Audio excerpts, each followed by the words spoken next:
이건 오류일 겁니다. 옥스퍼드 교수의 첫마디였어요. 하지만 단 48시간 만에 전 세계 과학계가 그 말을 거둬들였습니다. 1만 2천년 전, 단 50년 사이 지구 기온이 7도 상승. 그 순간 인류는 무언가를 기억하기 시작했습니다. 예루살렘 히브리대는 고대 문헌을 다시 해석했고 중국 사회과학원은 동이족 전승 재검증을 발표했죠. 2861개 산악 유적 중 96%가 같은 방향을 가리킵니다. 데이터 분석가 하나 카토의 목소리가 회의장을 울렸습니다. 127개의 DNA 샘플이 1만 2200년 전 공통조상을 증언했고 알타이의 32도 재단과 기메의 32도 수로는 오차 0.3도 내에서 일치했어요. 그 모든 화살표의 끝은 지도 가장 오른쪽 한반도였습니다. 노아의 방주는 산에 멈췄지만 언약은 동쪽에서 완성되었습니다. 전 세계가 숨을 죽였습니다. 대체 무엇이 모든 기억을 한국으로 이끌었을까요? 구독과 좋아요, 당신의 한 클릭이 진실을 밝힙니다. 안녕하세요. 저는 이사야 벨입니다. 옥스퍼드 대학교 고환경 연구소 소속이에요. 20년째 빙하 속 공기방울을 들여다보며 살아온 사람이죠. 제 명함에는 고기후학자라고 적혀 있지만 동료들은 절 얼음 중독자라고 놀려요. 틀린 말은 아닙니다. 영하 20도 냉동고에서 하루 14시간씩 보내는 게 제 일상이니까요. 사람들은 물어봅니다. 왜 굳이 수만 년 전 얼음을 연구하냐고요. 저는 이렇게 답해요. 미래를 알고 싶으면 과거를 읽어야 한다고요. 빙하코어 1cm가 약 10년의 시간을 담고 있어요. 2m만 뚫어도 2000년 전 공기를 만날 수 있죠. 그 속엔 당시 기온, 습도, 화산 폭발 기록까지 고스란히 보존돼 있습니다. 제 연구실은 건물 북쪽 끝에 있어요. 창문 하나 없는 방이죠. 동료들은 이 답답한 공간을 싫어하지만 전 좋습니다. 외부 빛이 샘플을 오염시킬 수 있거든요. 책상 위엔 모니터 3대, 현미경 1대, 식어 빠진 커피잔이 항상 놓여 있어요. 이곳이 제 세상의 전부였습니다. 그날 밤도 평범했어요. 북극 그린란드에서 채취한 샘플을 분석하고 있었습니다. 깊이 2847m 지점, 약 1만 2천년 전 층이었어요. 루틴 작업이었죠. 산소동 위원소 비율 확인하고 그래프 그리고 보고서 쓰고 20년간 수천 번 반복한 일이었습니다. 그런데 그래프가 이상했어요. 선이 급격하게 꺾였습니다. 50년이라는 짧은 시간 동안 기온이 7도나 상승한 거였죠. 손가락이 멈췄어요. 마우스를 움켜쥔 손에 땀이 맺혔습니다. 자연적인 기후변동으로는 절대 불가능한 수치였어요. 처음엔 오류라고 생각했습니다. 샘플 오염이거나 측정 실수겠거니 했죠. 다시 측정했어요. 같은 결과였습니다. 다른 장비로 재검증했어요. 또 같은 수치가 나왔죠. 세 번째로 독립실험실에 의뢰했습니다. 2주 후 돌아온 답변도 동일했어요. 가슴이 두근거렸습니다. 메탄 농도를 확인했어요. 급등해 있었죠. 화산재 층위를 분석했습니다. 같은 시점에 전 지구적 퇴적층이 형성돼 있었어요. 꽃가루 화석 기록을 뒤졌어요. 1만 2천년 전을 경계로 식생이 완전히 바뀌어 있었습니다. 모든 증거가 한 가지를 말하고 있었어요. 그 시점에 지구상에서 엄청난 일이 벌어졌다는 것. 50년 만에 7도가 오르는 기온 상승. 이건 빙하가 녹는 속도로는 설명이 안 됩니다. 유일한 가능성은 하나뿐이었죠. 대규모 수증기 유입. 즉, 전 지구적 대홍수였습니다. 손이 떨렸어요. 40년을 과학자로 살았습니다. 신화는 상징이고 종교는 문화라고 믿으며 살았죠. 성경 속 노아의 홍수 이야기는 고대인들의 상상력이라고 치부했어요. 하지만 지금 제 앞의 그래프는 상상이 아니었습니다. 데이터였어요. 냉혹한 숫자였죠. 다음 날 아침 연구소 회의에서 발표했습니다. 소장은 고개를 저었어요. 증명할 수 없는 가설입니다. 동료 평가를 통과할 수 없어요. 다른 연구원들도 고개를 돌렸죠. 한 선배가 속삭였습니다. 자네 경력 생각해. 이런 걸로 20년을 날릴 건가? 저도 이해했어요. 이 데이터를 인정하는 순간 지난 200년간 구축된 현대 고기후학의 기본 가정이 흔들리니까요. 연구소는 발표를 금지했습니다. 하지만 저는 멈출 수 없었어요. 그날 밤 연구실로 돌아왔습니다. 개인 노트북을 열었죠. 공식 프로젝트가 아니라도 혼자서라도 추적할 수 있었어요. 퇴근 후 시간, 주말, 휴가를 모두 쏟아부었습니다. 독립연구 제안서를 작성했어요. 제목은 영거 드라이아스기 충격 홍수 가설이었습니다. 1만 2천년 전 급격한 기후변동과 인류 문명의 관계를 추적하는 프로젝트였죠. 연구비는 없었어요. 공식 승인도 없었습니다. 그저 제 시간과 제 돈으로 진실을 찾아가기로 했어요. 모니터 속 그래프가 여전히 깜빡이고 있었습니다. 마지막 문장을 타이핑했어요. 이것은 과학이 아니라 경고다. 3개월 후, 저는 도쿄에 있었습니다. 혼자서는 한계가 있었어요. 1만 2천년 전 대홍수의 흔적을 찾으려면 전 세계 유적 데이터가 필요했죠. 그런데 제겐 연구비도 없었고 팀도 없었습니다. 옥스퍼드 동료들은 제 이메일에 답장조차 하지 않았어요. 그때 한 통의 메일이 왔습니다. 발신인은 하나카토였어요. 도쿄대학 지리정보시스템 연구소 소속 데이터 분석가였죠. 당신의 가설을 읽었습니다. 도와드리고 싶습니다. 하라는 짧은 문장이 전부였어요. 저는 다음 날 비행기표를 끊었습니다. 하나카토는 32살이었어요. 작은 체구에 두꺼운 안경을 쓴 조용한 사람이었죠. 처음 만났을 때 그녀가 말했습니다. 저는 무신론자예요. 하지만 데이터는 믿습니다. 저는 고개를 끄덕였어요. 그것만으로 충분했죠. 하나는 전 세계 산악 유적 데이터베이스를 구축하고 있었습니다. 유네스코 세계유산 목록, 각국 고고학 저널, 위성지도 분석까지 5년간 모은 자료였어요. 산 위에 세워진 제단, 신전, 제사 유적만 추렸더니 2861개가 나왔습니다. 시베리아에서 티베트까지, 알타이에서 중앙아시아까지 모두 해발 1000m 이상 고지대였어요. 하나가 물었습니다. 무엇을 찾고 싶으세요? 저는 답했죠. 방향입니다. 그들이 어디를 향해 기도했는지 알고 싶어요. 하나의 손가락이 키보드 위를 달렸습니다. 지리정보 시스템에 2861개 좌표를 입력했어요. 유적마다 제단의 방향, 신전 입구의 각도, 제사 공간의 배치를 분석했습니다.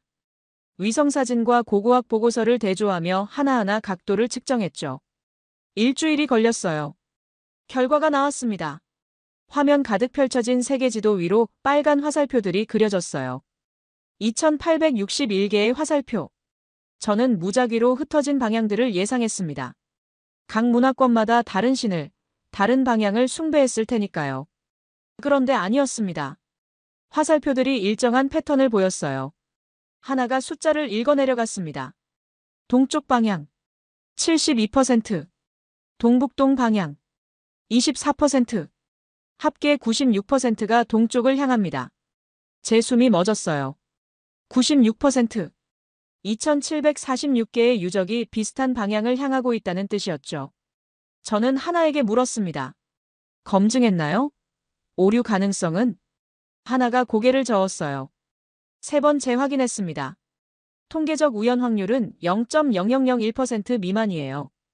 저는 의자 등받이에 몸을 기댔습니다. 우연이 아니라는 뜻이었어요. 시베리아의 유목민, 티베트의 승려, 알타이의 부족, 카자흐스탄의 전사들. 서로 만난 적도 없고 언어도 다르고 수천 킬로미터 떨어진 사람들이 모두 같은 방향을 향해 제단을 세웠다는 거였죠. 왜죠? 제 목소리가 떨렸습니다. 하나가 화면을 확대했어요.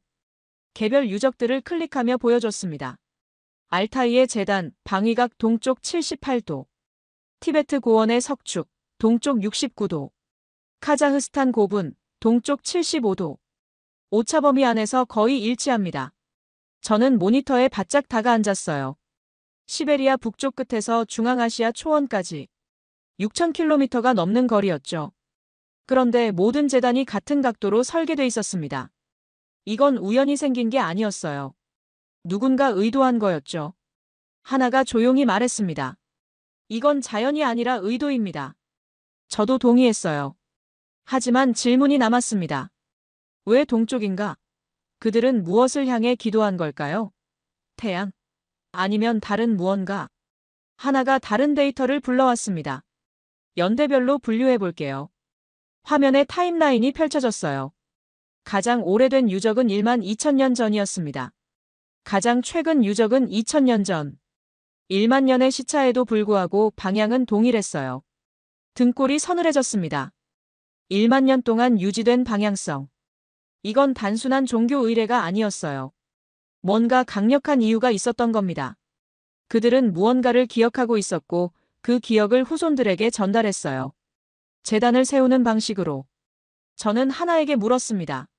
그 끝에 뭐가 있죠? 화살표들이 가리키는 곳에. 하나가 지도를 움직였어요.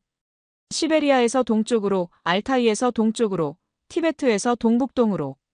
모든 선이 수렴하는 지점을 찾았습니다. 화면이 멈췄어요. 지도 가장 오른쪽. 작은 반도 하나가 보였습니다. 저는 그 지명을 몰랐어요. 하나가 확대했습니다. 한자와 일본어 표기가 나타났죠. 한반도입니다. 저는 말문이 막혔습니다. 한반도? 왜 거기죠?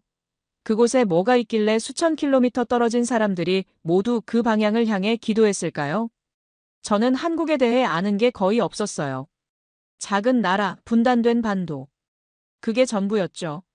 하나도 고개를 가로저었습니다. 저도 모르겠어요. 한국 고고학 자료는 많지 않아요. 하지만 데이터는 거짓말하지 않습니다. 저는 화면을 뚫어지게 바라봤어요. 96%의 유적이 한 점을 가리킵니다. 1만 년 동안 유지된 방향성.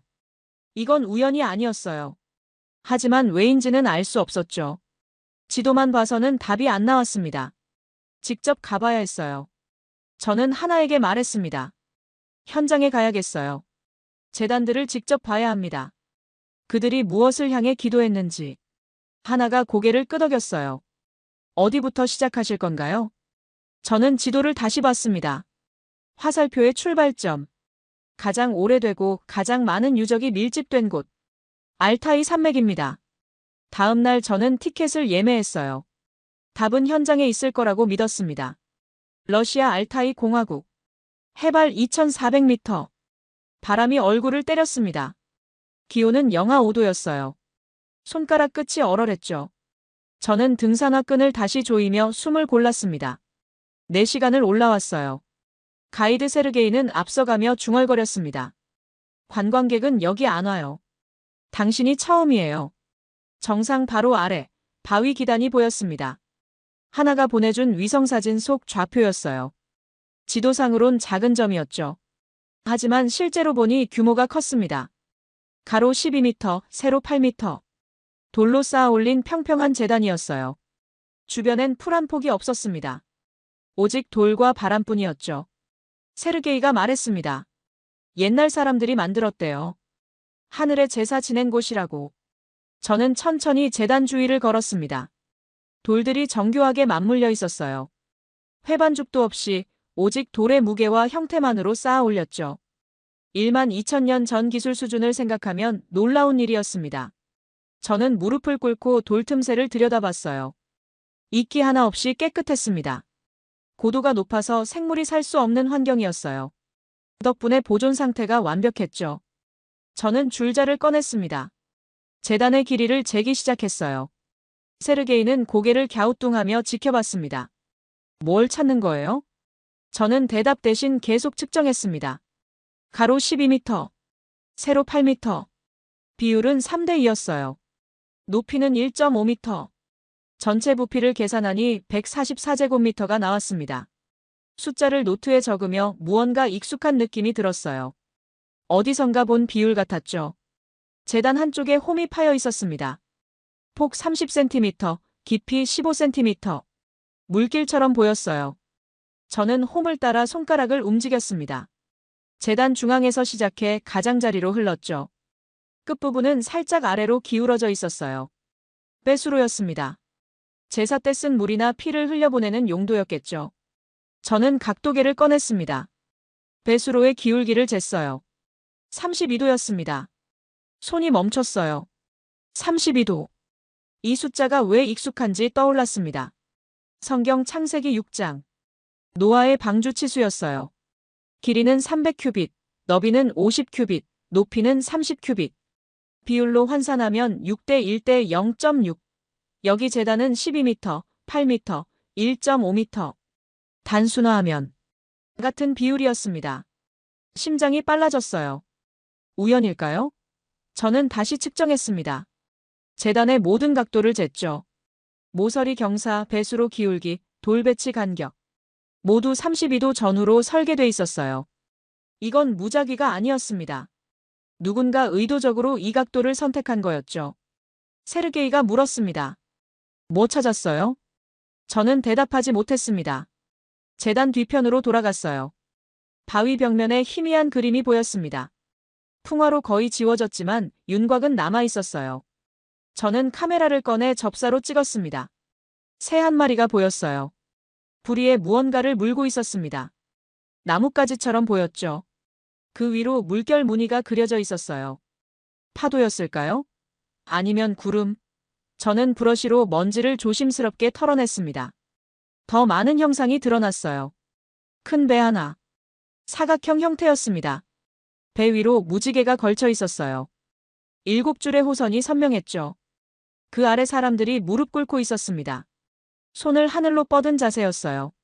숨이 막혔습니다. 새, 나뭇가지, 배, 무지개. 이건 노아의 홍수 이야기였어요. 비둘기가 감람나무 잎을 물고 돌아왔다는 그 장면. 방주가 산에 머물렀다는 그 순간. 하나님이 무지개로 언약을 세웠다는 그 기록. 손이 떨렸습니다. 저는 20년간 성경을 신화로 치부했어요. 상징이자 은유라고 생각했죠. 하지만 지금 제 앞의 벽화는 상징이 아니었습니다. 기록이었어요. 1만 2천 년 전 이곳에 살았던 사람들이 남긴 증언이었죠. 세르게이가 다가왔습니다. 오래된 그림이죠? 할아버지가 말씀하셨어요. 옛날 사람들이 큰 물을 기억한다고. 큰 물. 저는 세르게이를 봤습니다. 큰 물이요? 홍수를 말하는 건가요? 세르게이가 고개를 끄덕였어요. 전설이에요. 옛날에 물이 산까지 올라왔대요. 하늘에서 배가 내려와서 사람들을 구했다고. 할머니들이 아이들한테 들려주는 이야기죠. 전설이 아니었습니다. 저는 다시 벽화를 봤어요. 배수로를 봤습니다. 32도 각도를 봤죠. 재단의 방향을 확인했습니다. 동쪽이었어요. 정확히 동쪽 78도. 하나가 계산한 평균값과 일치했죠. 모든 것이 연결됐습니다.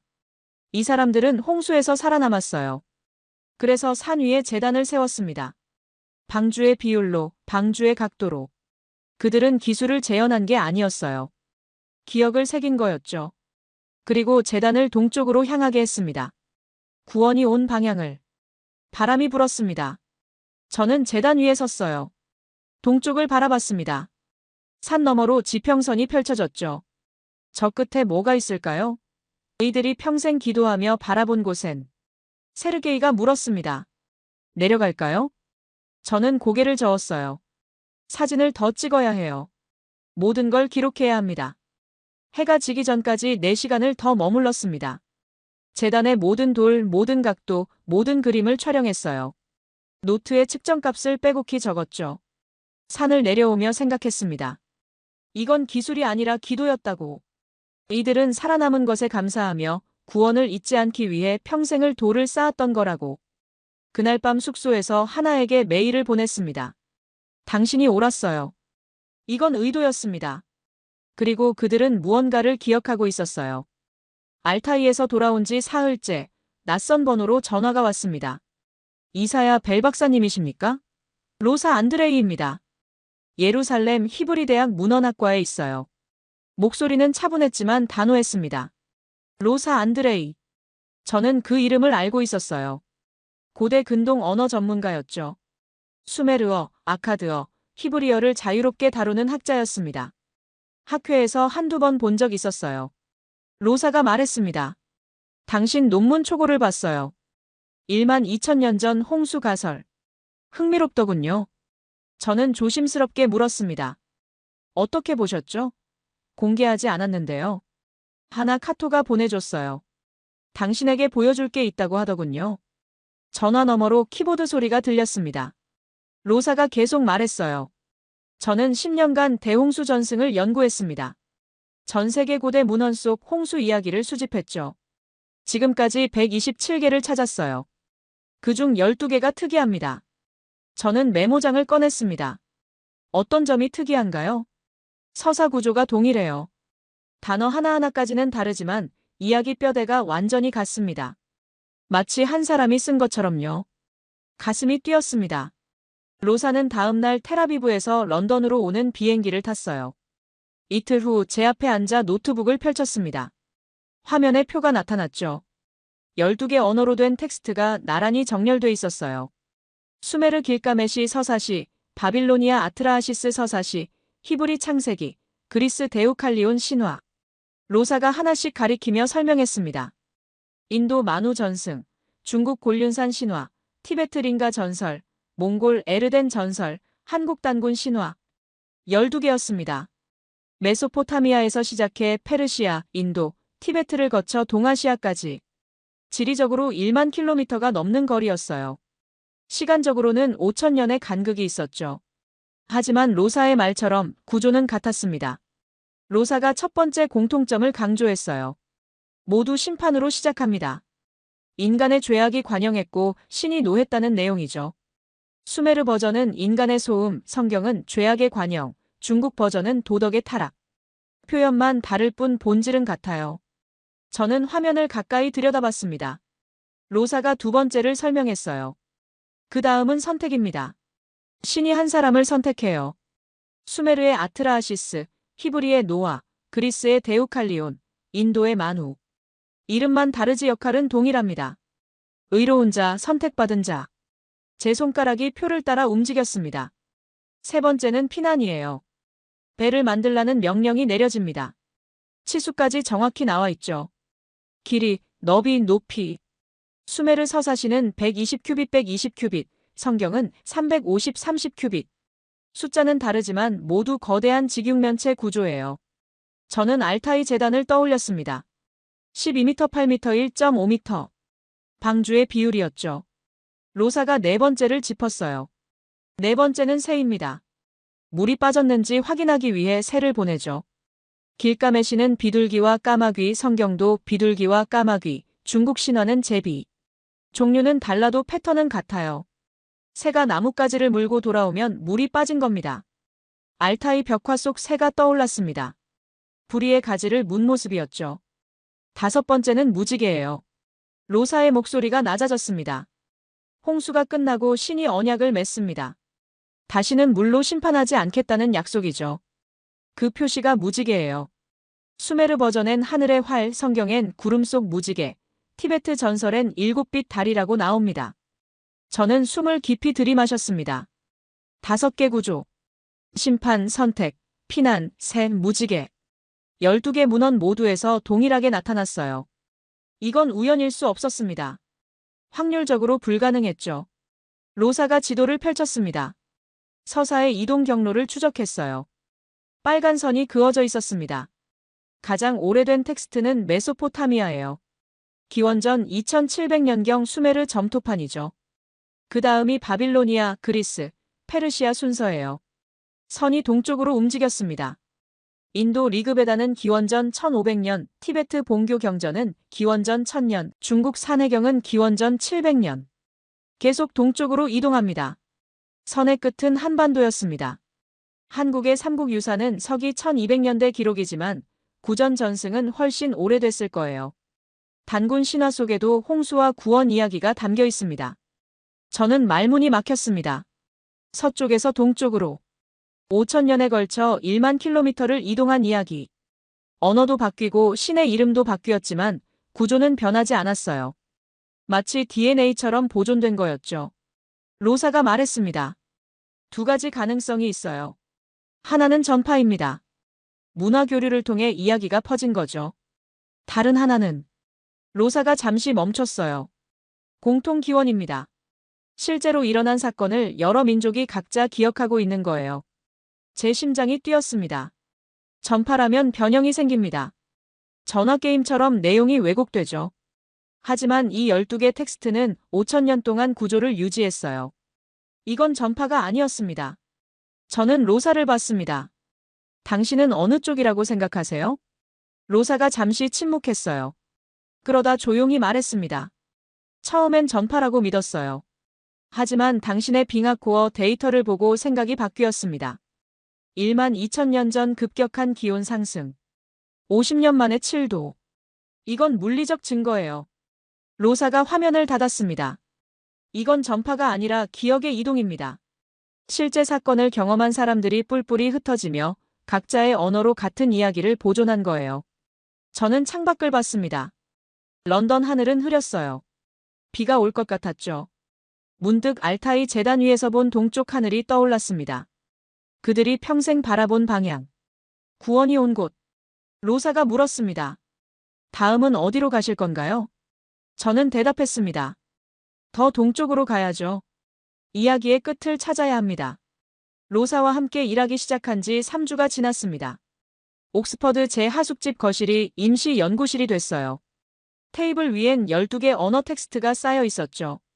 로사는 매일 아침 8시에 와서 밤 11시까지 작업했습니다. 우린 말보다 숫자로 대화했어요. 어느 날 로사가 말했습니다. 단어를 봐야 해요. 서사 구조만으론 부족합니다. 언어 자체에 흔적이 남아있을 거예요. 로사는 핵심 단어 3개를 골랐습니다. 물, 산, 구원이었죠. 12개 문헌 모두에 등장하는 단어였어요. 로사가 히브리어부터 풀어냈습니다. 마임. 물을 뜻하는 히브리어예요. 어그는 미음입니다. 산스크리트어를 확인했어요. 마. 역시 물이에요. 수메르어 점토판을 펼쳤습니다. 아. 물. 발음이 약간 다르지만 자음 구조가 비슷해요. 로사의 손이 빨라졌습니다. 티베트어, 몽골어, 중국어 고대 문헌을 뒤졌어요. 모두 미음 또는 이음 계열 자음을 씁니다. 이건 우연이 아니에요. 저는 메모하며 물었습니다. 같은 어원에서 나왔다는 뜻인가요? 가능성이 높아요. 언어학에선 이걸 조어라고 부릅니다. 여러 언어의 공통 조상이죠. 로사가 두 번째 단어를 분석했습니다. 산. 히브리어로 하르, 산스크리트어로 파르바타, 수메르어로 쿠르. 겉으론 달라 보였어요. 하지만 로사가 자음만 추출하더니 패턴이 보였습니다. 기역키읔키읔와 리을디귿 조합이었죠. 모두 후음과 유음의 결합이에요. 음운학적으로 같은 뿌리입니다. 세 번째는 구원이었습니다. 여기서 로사의 손이 멈췄어요. 이건 이상합니다. 화면을 제게 돌렸습니다. 히브리어 예슈아, 산스크리트어 야즈나, 수메르어 에사르, 중국 상고음 여서, 한국 고대어 얼. 모두 이응 여시옷 계열 발음이었어요. 5천년 동안 유지된 어근입니다. 문화권이 완전히 달라도 발음이 거의 안 변했어요. 로사가 고개를 들었습니다. 이건 차용이 아니에요. 차용어는 변형됩니다. 하지만 이 단어들은 너무 안정적이에요. 마치. 로사가 말을 멈췄죠. 마치 아주 중요한 기억이어서 절대 잊으면 안 되는 단어였던 것처럼요. 저는 뒤로 기댔습니다. 물, 산, 구원. 세 단어가 12개 언어에서 같은 어근을 공유합니다. 확률적으로 거의 불가능했어요. 이건 우연히 비슷해진 게 아니었습니다. 한 언어에서 갈라져 나온 거였죠. 로사가 계산기를 두드렸습니다. 언어 분화 속도로 역산하면 약 1만 2천년에서 1만 5천년 전에 분기점이 있었을 거예요. 1만 2천년. 빙하코어 데이터와 일치했습니다. 그날 저녁 생각지 못한 전화가 왔습니다. 케임브리지 고유전학 연구소였어요. 소장 데이비드 첸이었습니다. 중국계 영국인 학자였죠. 벨 박사님, 흥미로운 프로젝트를 하신다고 들었어요. 데이비드는 하나 카톡을 통해 제 연구를 알게 됐다고 했습니다. 그가 제안했어요. DNA로 검증해 보시겠습니까? 일주일 후 저는 케임브리지에 있었습니다. 데이비드의 연구실은 첨단 장비로 가득했어요. 염기서열 분석기, 초저온 냉동고, 수백 개의 샘플 보관함. 그가 컴퓨터 앞에 앉으며 설명했습니다. 미토콘드리아 DNA를 분석할 겁니다. 모계로만 유전되는 유전자죠. 변이율이 일정해서 시간 추적이 가능해요. 데이비드는 유라시아 고대 인골 샘플 847개를 보유하고 있었습니다. 시베리아, 알타이, 카자흐스탄, 티베트, 몽골, 중국, 한국. 로사가 분석한 12개 문화권에서 채취한 샘플이었어요. 연대는 1만 5천년 전부터 3천년 전까지 다양했죠. 각 지역에서 1만 2천년 전후 샘플을 추출할게요. 데이비드가 키보드를 두드렸습니다. 127개 샘플이 선택됐어요. 화면에 유전자 코드가 쏟아졌습니다. 영문과 숫자의 조합이었죠. 미토콘드리아 하플로그룹을 확인합니다. 3일간 분석이 진행됐어요. 저는 매일 연구소에 들렀습니다. 데이비드는 말없이 작업했죠. 데이터가 쌓였어요. 그래프가 그려졌습니다. 통계 프로그램이 돌아갔어요. 나흘째 되는 날 데이비드가 절 불렀습니다. 결과가 나왔어요. 화면에 개통수가 펼쳐졌습니다. 나뭇가지처럼 갈라진 선들이었어요. 각 끝에 지역명이 붙어 있었죠. 시베리아, 알타이, 티베트, 한반도. 데이비드가 한 지점을 가리켰습니다. 1만 2천년 전 이 지점에서 분기가 일어났어요. 그 전까진 하나였습니다. 저는 숨을 참았습니다. 하나요? 공통 모계 조상이 있었다는 뜻입니다. 127개 샘플 중 119개가 같은 하플로그룹에 속해요. 분기 시점은 1만 2200년 전. 오차 범위 플러스 마이너스 300년. 94%였습니다. 6000km 떨어진 지역들. 서로 다른 문화, 다른 언어, 다른 생김새. 하지만 1만 2000년 전엔 같은 혈통이었다는 거였죠. 데이비드가 계속 설명했습니다. 분기 이후 이동 경로를 추적했어요. 선들이 한 점에서 사방으로 퍼져나갔습니다. 중심점은 선의 시작점에 붉은 점이 찍혔습니다. 한반도 북부였습니다. 데이비드가 말했습니다. 통계적 확률은 0.002%예요. 우연이라고 보기 어렵습니다. 제 손이 떨렸습니다. 언어가 같은 뿌리를 갖고 있었어요. DNA도 같은 조상을 가리켰습니다. 그리고 둘 다 1만 2000년 전 같은 지점을 가리켰죠. 한반도. 로사에게 전화했습니다. 데이터가 일치해요. 언어와 혈통이 같은 순간을 가리킵니다. 로사가 조용히 대답했어요. 이제 확실해졌네요. 이건 전설이 아니에요. 저도 알고 있었습니다. 하지만 여전히 질문은 남았어요. 왜 한반도였을까요? 그곳에서 무슨 일이 있었던 걸까요? 2861개 재단이 왜 그 방향을 향했을까요? 답은 현장에 있을 거였습니다. 저는 다음 항공편을 알아봤어요. 카자흐스탄행이었습니다. 카자흐스탄 알마티에서 북쪽으로 600km. 초원이 끝없이 펼쳐졌습니다. 풀 한 폭이 없는 황토 평원이었어요. 바람만 불었죠. 차는 2시간째 비포장도로를 달렸습니다. 옆자리에 가이드 아이백은 말이 없었어요. 저도 말하지 않았습니다. 하나가 보내준 좌표였습니다. 1973년 발견된 고분 유적지. 공식 명칭은 베렐 23호 무덤이었죠. 기원전 2000년경 스키타이 문화권 유적이라고 알려져 있었어요. 하지만 제 측정 결과 연대가 더 올라갔습니다. 1만 2400년 전이었죠. 차가 멈췄습니다. 언덕 하나가 보였어요. 높이는 5m 정도. 흙으로 덮여 있었지만 인공적으로 쌓아 올린 형태였습니다. 입구는 이미 열려 있었어요. 고고학팀이 발굴한 흔적이 남아 있었죠. 아이백이 손전등을 켰습니다. 조심하세요. 바닥이 미끄러워요. 통로는 좁았습니다. 두 사람이 겨우 지나갈 정도였어요. 벽은 돌로 쌓았습니다. 20m쯤 걸어 들어가니 공간이 나왔죠. 망이었어요. 가로 8m, 세로 6m 정도의 사각형 공간이었습니다. 손전등 불빛이 벽을 훑었습니다. 그림이 보였어요. 벽 전체에 걸쳐 그려져 있었습니다. 사냥 장면, 동물들, 사람들. 일반적인 고분 벽화였죠. 저는 천천히 벽을 따라 걸었습니다. 북쪽 벽에서 손전등이 멈췄습니다. 다른 그림들과 달랐어요. 더 정교했습니다. 색이 선명했죠. 저는 무릎을 꿇고 가까이 다가갔습니다. 배 한 척이 보였습니다. 사각형 형태의 큰 배였어요. 갑판이 세 층으로 나뉘어 있었습니다. 창문 같은 게 그려져 있었죠. 배 위로 7줄의 호선이 그려져 있었어요. 무지개였습니다. 심장이 뛰었습니다. 배 아래엔 물결이 그려져 있었어요. 파도가 아니라 잔잔한 물이었습니다. 배 옆으로 새들이 날고 있었죠. 부리에 뭔가를 물고 있었어요. 알타이에서 본 것과 같았습니다. 하지만 여기엔 하나 더 있었어요.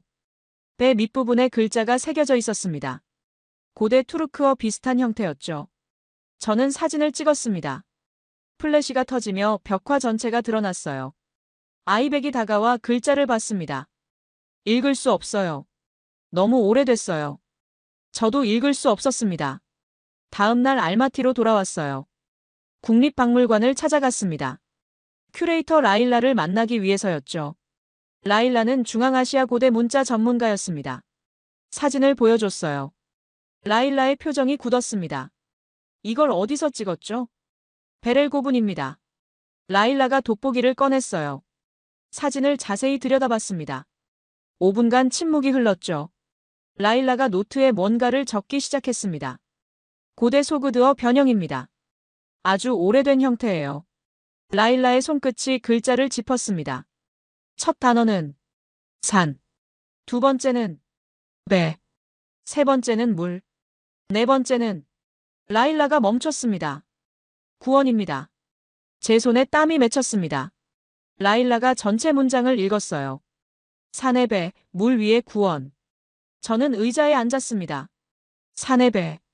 성경 창세기 8장에 나오는 표현이었어요. 방주가 아라랏 산에 머물렀더라. 물 위의 구원. 홍수 속에서 살아남은 사람들을 뜻하는 말이었죠. 라일라가 물었습니다. 이게 무슨 의미죠? 저는 배 그림을 다시 봤습니다. 무지개, 새, 물결. 모든 요소가 노아 전승과 일치했어요. 하지만 이건 성경이 쓰이기 훨씬 전이었습니다. 12,400년 전 무덤이었죠. 목이 말랐습니다. 이 사람들도 알고 있었어요. 홍수를, 방주를, 구원을. 라일라가 고개를 갸우뚱했습니다. 노아의 방주 말인가요? 그건 중동 이야기 아닌가요? 저는 대답하지 못했습니다. 중동만의 이야기가 아니었어요. 알타이에도 있었고 카자흐스탄에도 있었습니다. 12개 문헌에 모두 기록됐죠. 언어가 같은 어근을 공유했습니다. DNA가 같은 조상을 가리켰어요. 이건 전파가 아니었습니다. 기억이었어요. 라일라가 박물관 서고를 뒤지더니 오래된 보고서를 가져왔습니다. 1973년 베렐고분 발굴 기록이었어요. 먼지가 쌓여 있었죠. 보고서를 넘기다 한 페이지에서 멈췄습니다. 고분 내부에서 황금 부조가 발견됐다는 기록이었어요. 사진도 있었습니다.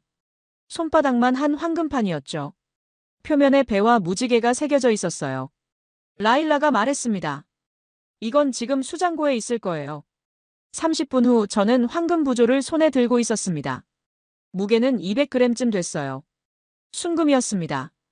표면이 매끄러웠죠. 12,400년 전 장인이 만든 거였습니다. 배의 윤곽이 정교했어요. 갑판, 창문, 돛대까지 세밀하게 표현돼 있었습니다. 무지개는 7줄이었습니다. 정확히 7줄. 하나도 빠짐없이 새겨져 있었어요. 배 아래엔 파도가 있었고 배 위엔 새가 날고 있었습니다. 뒷면에도 글자가 있었습니다. 라일라가 읽었어요. 하늘의 약속, 땅의 기억. 저는 황금판을 내려놓지 못했습니다. 이 사람은 죽으면서까지 이걸 가져가고 싶었던 거예요. 황금으로 만들어서 무덤 속에 넣었습니다. 가장 소중한 기억이었던 거죠. 그들은 전설을 새긴 게 아니었어요. 기억을 새긴 겁니다. 실제로 봤던 것을, 실제로 경험했던 것을. 홍수 속에서 살아남은 이야기를. 배가 산에 닿았던 순간을. 무지개가 뜬 그날을. 라일라가 조용히 말했습니다. 당신은 뭘 찾고 있는 거죠? 저는 대답했습니다. 진실을 찾고 있어요. 12,000년 전 무슨 일이 있었는지. 그날 밤 호텔 방에서 지도를 펼쳤습니다. 알타이, 카자흐스탄, 티베트. 모든 유적이 동쪽을 가리켰어요. 모든 이야기가 같은 구조를 가졌습니다. 모든 DNA가 한 점으로 수렴했죠. 이젠 직접 가야 했습니다. 그 끝으로. 인천공항에 내렸을 때 5월이었습니다. 공기가 달랐어요. 습했고 따뜻했습니다. 저는 한국에 와본 적이 없었어요. 간판의 글자들을 읽을 수 없었죠. 하지만 두렵지 않았습니다. 6개월간 이 순간을 기다렸으니까요. 서울에서 하루를 묵었습니다. 다음 날 아침 택시를 타고 남쪽으로 내려갔어요. 목적지는 단양이었습니다. 충청북도 산간 지역이었죠. 하나가 보내준 자료엔 고수동굴 홍수층이라는 메모가 붙어 있었어요. 3시간을 달려 도착했습니다. 동굴 입구는 산 중턱에 있었어요. 관광지로 개발돼 있었지만 제가 찾는 건 관광 코스가 아니었습니다. 동굴 깊숙한 곳, 일반인 출입 금지 구역이었죠. 윤세진 교수가 입구에서 기다리고 있었습니다. 서울대학교 인류학과 소속이었어요. 하나가 연결해준 사람이었죠. 50살쯤 돼 보였습니다. 작은 키에 검은테 안경을 쓴 조용한 인상이었어요. 벨 박사님 기다렸습니다. 윤세진의 영어는 정확했습니다. 우린 동굴 안으로 들어갔어요. 관광객들이 다니는 길을 지나 철문 하나를 열었습니다. 그 너머는 어둠이었죠. 헤드랜턴을 켰습니다. 좁은 통로를 20분쯤 걸었습니다. 발밑이 축축했어요. 물소리가 들렸습니다. 지하수가 흐르는 소리였죠. 윤세진이 멈춰섰습니다. 여기입니다. 벽면이 보였어요. 층이 나뉘어 있었습니다. 지질학적 퇴적층이었죠. 윤세진이 손전등으로 한 층을 가리켰습니다. 이 층은 12,300년 전입니다. 탄소연 대측정 결과예요. 그 층은 유독 두꺼웠습니다. 다른 층들이 5cm 내외인데 비해 이 층은 40cm였어요. 색깔도 달랐습니다. 진한 갈색이었죠. 윤세진이 설명했습니다. 퇴적물 분석 결과 수성 퇴적층입니다. 물에 의해 형성된 거죠. 저는 층을 만져봤습니다.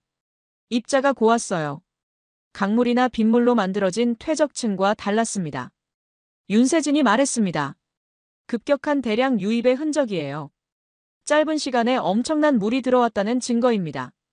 12,300년 전. 빙하코어 데이터와 오차범위 아니었습니다. 심장이 뛰었어요. 윤세진이 다른 곳으로 안내했습니다. 더 보여드릴 게 있어요. 다음 날, 우린 김해에 있었습니다. 경상남도 해안 도시였어요. 공항 근처 개발부지에서 유적이 발굴됐다고 했습니다. 수상가옥터였죠. 기원전 1만 년경 건축물이었어요. 발굴 현장은 펜스로 둘러싸여 있었습니다. 윤세진이 연구진 출입증을 보이며 들어갔어요. 땅 밑 2m 지점에 목재 기둥들이 드러나 있었습니다. 집의 골조였죠. 윤세진이 기둥 하나를 가리켰습니다. 각도를 보세요. 저는 각도계를 꺼냈습니다. 기둥이 지면과 이루는 각도를 쟀어요. 32도였습니다. 다른 기둥도 재봤습니다. 역시 32도. 12개 기둥 모두 같은 각도였어요. 손이 떨렸습니다. 알타이 재단의 배수로 각도, 방주의 설계 비율, 모두 32도였습니다. 6,000km 떨어진 곳에서 같은 각도. 우연일 수 없었어요. 윤세진이 말했습니다. 이 각도는 한국 전통 건축에서 반복됩니다. 재단, 신전, 왕궁. 모두 32도 경사를 기본으로 해요. 왜죠? 모릅니다. 전통이라고만 전해집니다. 하지만 당신의 연구를 보고 생각이 바뀌었어요. 이건 전통이 아니에요. 윤세진이 잠시 멈췄습니다. 기억입니다. 그날 저녁 윤세진의 연구실에서 자료를 봤습니다. 한국 전역의 고대 제의를 정리한 논문이었어요. 산재, 물맞이, 선앙당. 모두 산과 물에 관련된 의례였습니다. 윤세진이 설명했습니다. 산재는 산신에게 지내는 제사예요. 마을에서 가장 높은 산 정상에서 지냅니다. 방향은 항상 동쪽이죠. 물맞이는요? 물의 신을 맞이하는 의식입니다. 봄에 강가에서 지내요. 물이 범람하지 않기를 기도하죠. 흥미로운 건 기도 내용에 다시는 큰 물이 오지 않게 하소서라는 구절이 있어요. 저는 펜을 놓았습니다. 다시는 큰 물이 오지 않게. 성경 창세기 9장과 같은 내용이었어요. 내가 다시는 물로 모든 생물을 멸하지 아니하리라. 윤세진이 지도를 펼쳤습니다. 제의 장소들을 표시했어요. 빨간 점들이 한반도 전역에 찍혀 있었습니다. 점들은 패턴을 이뤘어요. 모두 산 정상이거나 강 근처였습니다. 그리고 모두 동쪽을 향했죠. 12,000년 동안 이어진 제의입니다. 윤세진의 목소리가 낮아졌습니다. 우리는 이걸 미신이라고 불렀어요. 구시대 유물이라고 치부했죠. 하지만 당신의 데이터를 보니 알겠더군요. 이건 미신이 아니에요. 생존자들의 증언입니다. 저는 창밖을 봤습니다. 서울 야경이 반짝였어요. 불빛들 사이로 산들이 보였습니다. 저 산 위에서 12,000년 동안 누군가 기도해왔던 거예요. 큰 물을 기억하며 구원을 잊지 않으며. 윤세진이 차를 따르며 말했습니다. 북쪽도 가봐야 합니다. 평양에 더 오래된 유적이 있어요. 갈 수 있나요? 어렵습니다. 하지만 자료는 있어요. 윤세진이 오래된 보고서를 꺼냈습니다. 1960년대 북한 과학원 발굴 기록이었어요. 평양 근처 대동강변 유적이었습니다. 사진 속에 수로가 보였습니다. 돌로 만든 인공수로였어요. 폭 2m, 길이 50m. 산에서 강으로 이어지는 구조였습니다. 보고서엔 배수시설이라고 적혀 있었어요. 하지만 저는 알았습니다.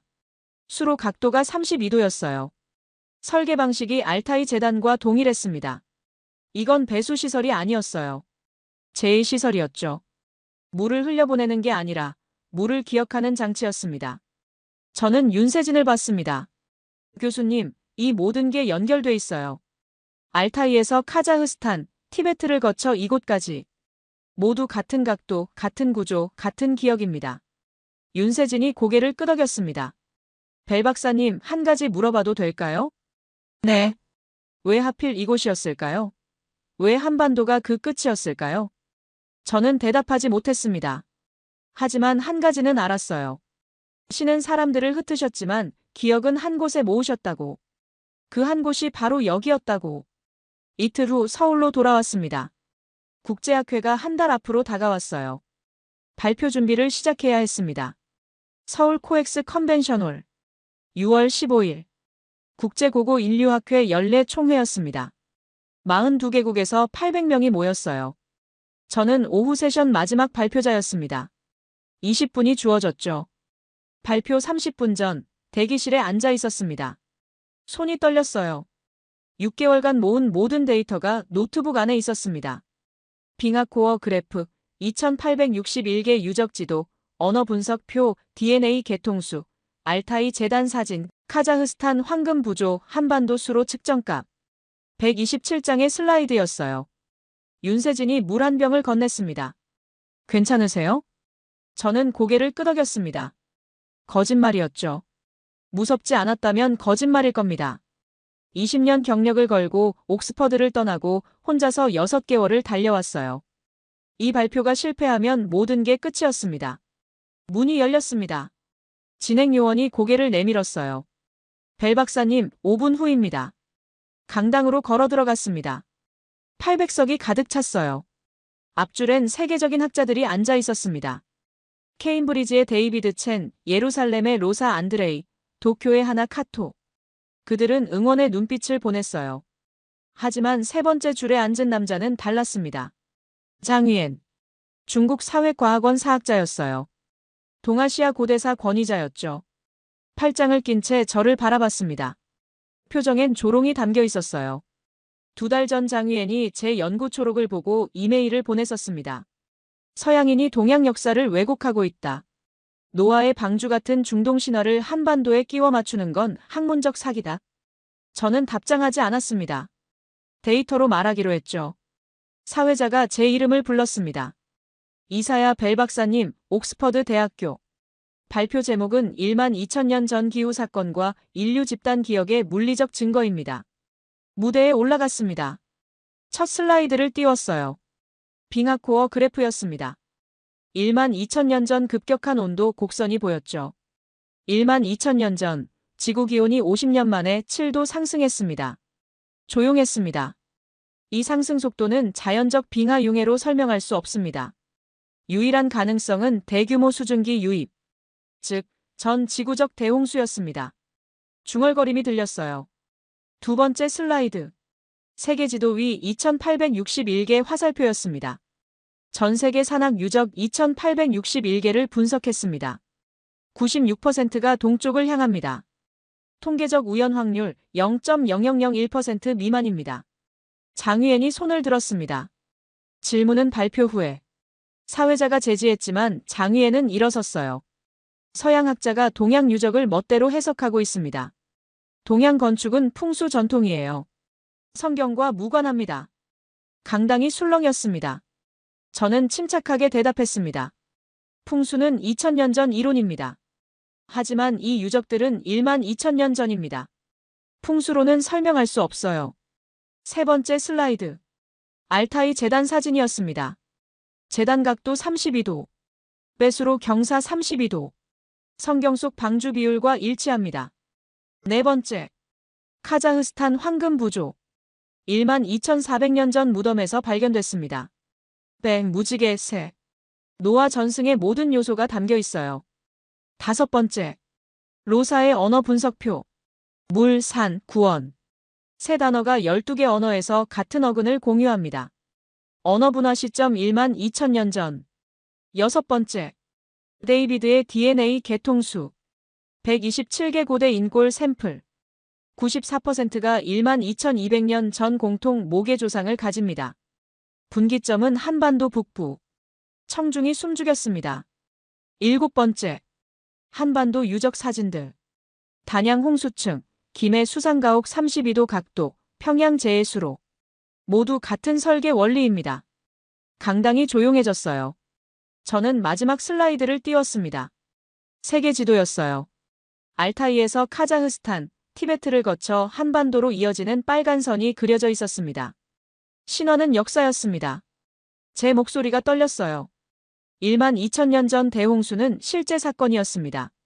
생존자들은 뿔뿔이 흩어졌어요. 하지만 기억은 잊지 않았습니다. 재단을 세우고 각도를 새기고 이야기를 전했죠.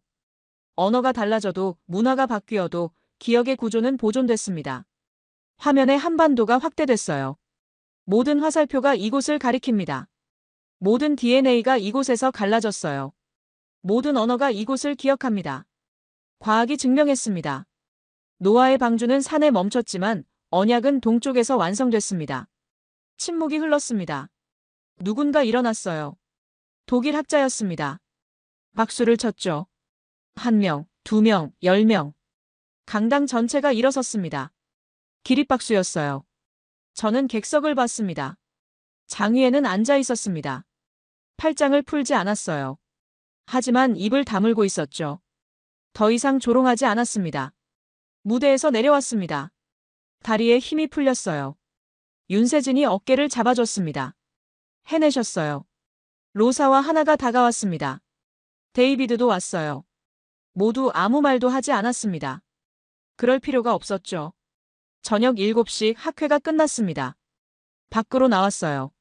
서울 하늘은 맑았습니다. 해가 지고 있었죠.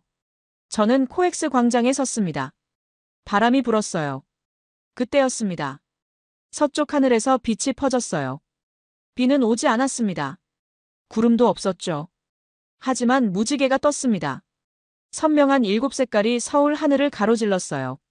사람들이 멈춰 섰습니다. 스마트폰을 꺼내 사진을 찍었죠. 저는 그저 바라봤습니다. 40년을 과학자로 살았어요. 데이터만 믿었습니다. 신화는 상징이고 신앙은 주관이라고 생각했죠. 하지만 6개월간의 여정이 제게 가르쳐줬습니다. 과학과 신앙은 대립하지 않는다고. 진실은 하나라고. 12,000년 전 하나님은 무지개로 언약을 세우셨어요. 다시는 물로 심판하지 않겠다고. 생존자들은 그 약속을 기억했습니다. 산 위에 제단을 세우고 동쪽을 향해 기도하며 후손에게 전했죠. 언어가 바뀌어도 세월이 흘러도 기억은 살아남았습니다. 저는 무지개를 보며 무릎을 꿇었습니다. 과학자가 아니라 한 사람의 인간으로. 증언자로. 12,000년 전 50년 만에 7도 급등한 기온이 오늘 127개.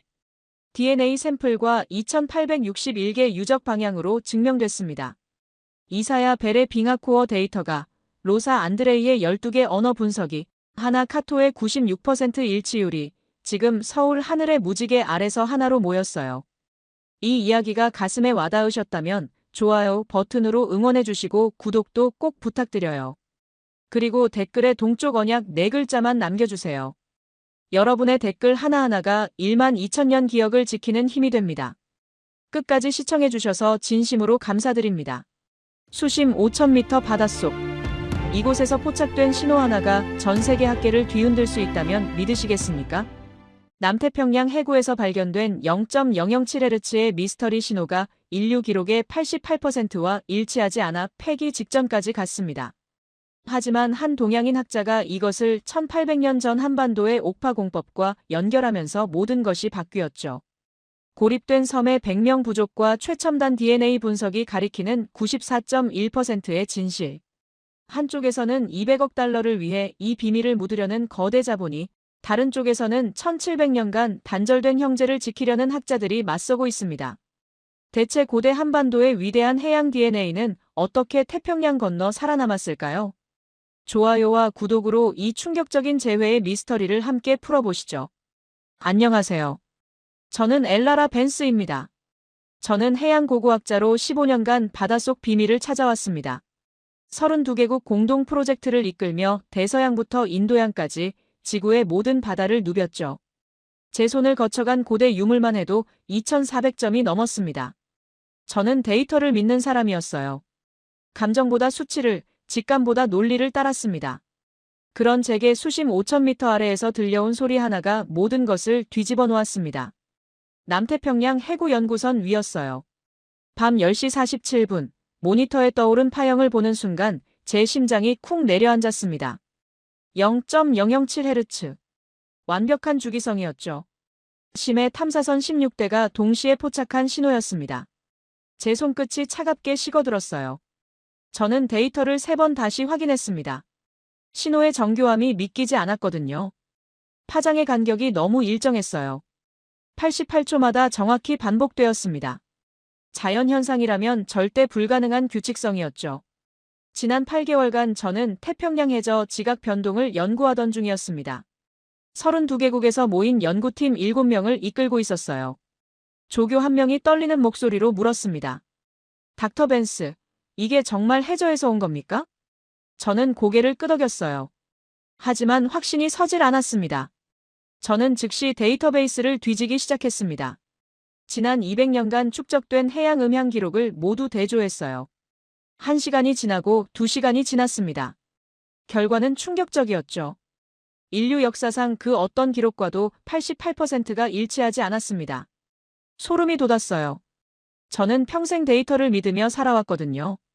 15년간 단 한 번도 직감에 의존한 적이 없었습니다. 하지만 이 88%라는 수치는 제 모든 논리를 조롱하고 있었어요. 밤 11시가 넘었습니다. 연구선의 불빛만이 칠흑 같은 바다를 밝히고 있었죠. 저는 창밖을 바라봤습니다. 수평선 너머 어딘가 수심 5,000m 아래에서 이 신호가 올라오고 있었어요. 제 손은 키보드 위에서 멈췄습니다. 88% 불일치. 이 수치가 의미하는 건 명백했어요. 데이터 오류. 장비 결함. 제 15년 경력이 저에게 속삭였습니다. 검증되지 않은 것을 믿지 마라. 저는 심호흡을 했습니다. 이 신호는 자연현상이 아니에요. 하지만 인류 역사상 그 어떤 기록과도 88%가 일치하지 않습니다. 제 목소리는 차갑게 가라앉았어요. 데이터를 폐기하겠습니다. 팀원들이 술렁였습니다. 하지만 저는 이미 결정을 내린 상태였죠. 과학자는 검증되지 않은 것을 믿어서는 안 됩니다. 그게 제 신념이었거든요. 저는 삭제 버튼에 손을 가져갔습니다. 클릭하는 순간 묘한 불안감이 제 가슴을 짓눌렀어요. 혹시 제가 뭔가 중요한 걸 놓치고 있는 건 아닐까요? 그날 밤 저는 잠들 수 없었습니다. 0.007Hz의 완벽한 주기성이 제 머릿속에서 계속 울려 퍼졌어요. 88초마다 반복되는 신호. 88% 불일치. 저는 깨달았습니다. 이 숫자들이 우연일 리 없다는 것을요. 일주일이 지났습니다. 저는 여전히 그 신호를 잊을 수 없었어요. 데이터는 이미 폐기했지만 0.007Hz의 주기성이 제 머릿속에서 지워지지 않았습니다. 밤마다 꿈에서 그 파형이 나타났죠. 3월 14일 아침 제 이메일함에 낯선 발신자의 메일 하나가 도착했습니다. 발신인은 김현우. 서울대학교 조선해양공학과 교수였어요. 제목은 남태평양 신호에 관하여였습니다. 저는 미간을 찌푸렸죠. 폐기한 데이터가 어떻게 새어나간 걸까요? 메일을 열었습니다. 영어로 쓰인 정중한 문장들이 이어졌어요. 닥터 벤스, 저는 고대 한반도 항해술을 연구하는 김현우입니다. 당신이 폐기한 남태평양 신호 데이터를 우연히 접했습니다. 그 신호는 오류가 아닙니다. 저는 코웃음을 쳤어요. 또 한 명의 이론가. 제 15년 경력 동안 이런 사람들을 수없이 봤습니다. 과학적 근거 없이 자기만의 이론을 믿는 사람들이죠. 하지만 다음 문장이 제 손을 멈추게 했습니다. 그 신호는 1800년 전 한반도에서 사라진 옥파공법의 잔향입니다. 옥파공법? 처음 듣는 용어였어요. 저는 스크롤을 내렸습니다. 김 교수는 상세한 설명을 덧붙였죠. 사만시대 특유의 선박 설계 기법이라고 했습니다. 선체 내부에 특수한 공명 구조를 만들어 파도의 충격을 흡수한다는 거예요. 저는 메일을 닫았습니다. 말도 안 되는 소리였죠. 1800년 전 기술이 수심 5000m에서 신호를 만든다고요? 저는 답장조차 하지 않았습니다. 하지만 김 교수는 포기하지 않았어요. 사흘 후 두 번째 메일이 왔습니다. 이번에는 첨부 파일이 있었죠. 저는 호기심에 파일을 열었어요. 고대 한문으로 쓰인 문헌의 사진이었습니다. 그 옆에 영어 번역문이 붙어 있었죠. 사만고기, 기원 후 200년경 기록. 옥파선은 바다의 울림을 담아 천리를 간다. 선체는 9개의 공명실을 가지며 파도가 칠 때마다 낮은 소리를 낸다. 저는 눈을 가늘게 떴습니다. 공명실? 저주파 신호? 우연치고는 너무 구체적이었어요. 하지만 저는 여전히 확신하지 못했습니다. 고대 문헌은 종종 과장되거든요. 신화와 역사가 뒤섞인 경우가 많았죠. 일주일 후 세 번째 메일이 도착했습니다. 이번에는 김 교수가 직접 계산한 음향 시뮬레이션 결과였어요. 옥파 공법의 선체 구조를 현대공학으로 재현했을 때 나오는 공명 주파수. 그 수치를 보는 순간 제 숨이 멎었습니다. 0.0069에서 0.0071Hz. 제가 폐기한 신호와 정확히 일치했어요. 저는 의자에서 벌떡 일어났습니다. 심장이 미친 듯이 뛰었죠. 우연일 수 없었어요. 이건 우연이 아니었습니다. 제 손이 떨렸습니다. 저는 즉시 답장을 쓰기 시작했어요. 김 교수님, 더 자세한 자료를 보내주시겠습니까? 30분 만에 답장이 왔습니다. 김 교수는 화상회의를 제안했죠. 저는 주저없이 수락했어요. 다음 날 아침 9시, 저는 컴퓨터 앞에 앉았습니다. 화면에 60대 중반으로 보이는 동양인 남성이 나타났어요. 김현우 교수였습니다. 그는 온화한 미소를 지었죠. 닥터 벤스, 만나서 반갑습니다. 김 교수님, 당신의 이론이 정말 사실입니까? 저는 단도직입적으로 물었어요. 김 교수는 고개를 끄덕였습니다. 닥터 벤스, 당신이 오류라 부른 것은 1800년 전 한반도에서 사라진 옥파 공법의 영혼입니다. 이 공법은 시속 30노트 이상의 항해 속도를 구현했죠. 저는 숨을 죽였어요. 김 교수는 화면을 공유했습니다. 3D로 재현된 고대 선박의 단면도가 나타났죠. 선체 내부에 정교하게 배치된 9개의 공명실. 각 공명실의 크기와 위치가 수학적으로 계산되어 있었어요. 이 구조는 파도의 에너지를 흡수하고 재분배합니다. 그 과정에서 초저주파 신호가 발생하죠. 신호는 수백 년, 아니 수천 년 동안 바닷속에 남습니다. 저는 화면을 뚫어지게 바라봤어요. 하지만 이건 1800년 전 기술입니다. 어떻게 이런 정교한 음향 설계가 가능했죠? 김 교수는 미소 지었습니다. 닥터 벤스, 고대인들은 우리가 생각하는 것보다 훨씬 똑똑했습니다. 저는 15년간 믿어온 모든 것이 흔들리는 걸 느꼈어요. 서구 중심의 해양사. 동양은 뒤처져 있었다는 편견. 모든 게 무너지고 있었습니다. 하지만 데이터는 거짓말하지 않았어요. 0.007Hz. 88초 주기. 모든 것이 김 교수의 이론과 일치했습니다. 저는 결심했어요. 김 교수님, 함께 연구하시겠습니까? 김 교수의 눈이 반짝였습니다. 물론입니다. 닥터 벤스. 우리 함께 진실을 찾아봅시다. 그날, 저는 제 편견을 처음으로 인정했습니다. 김 교수와의 협력이 시작되었습니다. 저는 즉시 연구팀을 재정비했어요. 탐사선 한 척을 임차했고 최신 음향 탐지 장비를 실었습니다. 김 교수는 서울에서 고대 항해 기록과 해류 데이터를 분석했죠. 목표는 명확했습니다. 신호의 진원지를 찾는 것. 4월 3일, 우리는 남태평양으로 출항했어요. 탐사팀은 12명으로 구성되었습니다. 해양 고고학자 4명, 음향 전문가 3명, 그리고 김 교수의 제자 2명이었죠. 첫 3일간은 아무 성과가 없었습니다. 바다는 고요했고 신호는 들리지 않았어요. 저는 초조해지기 시작했습니다. 나흘째 밤, 변화가 찾아왔어요. 오후 11시 47분, 탐지기에 미약한 반응이 잡혔습니다. 0.007Hz. 제 심장이 뛰었죠. 김 교수가 흥분한 목소리로 외쳤어요. 닥터 벤스, 신호가 남남동쪽에서 오고 있습니다. 우리는 즉시 방향을 틀었습니다. 10일간의 항해가 이어졌어요. 신호는 점점 강해졌습니다. 우리는 밤낮 없이 추적했죠.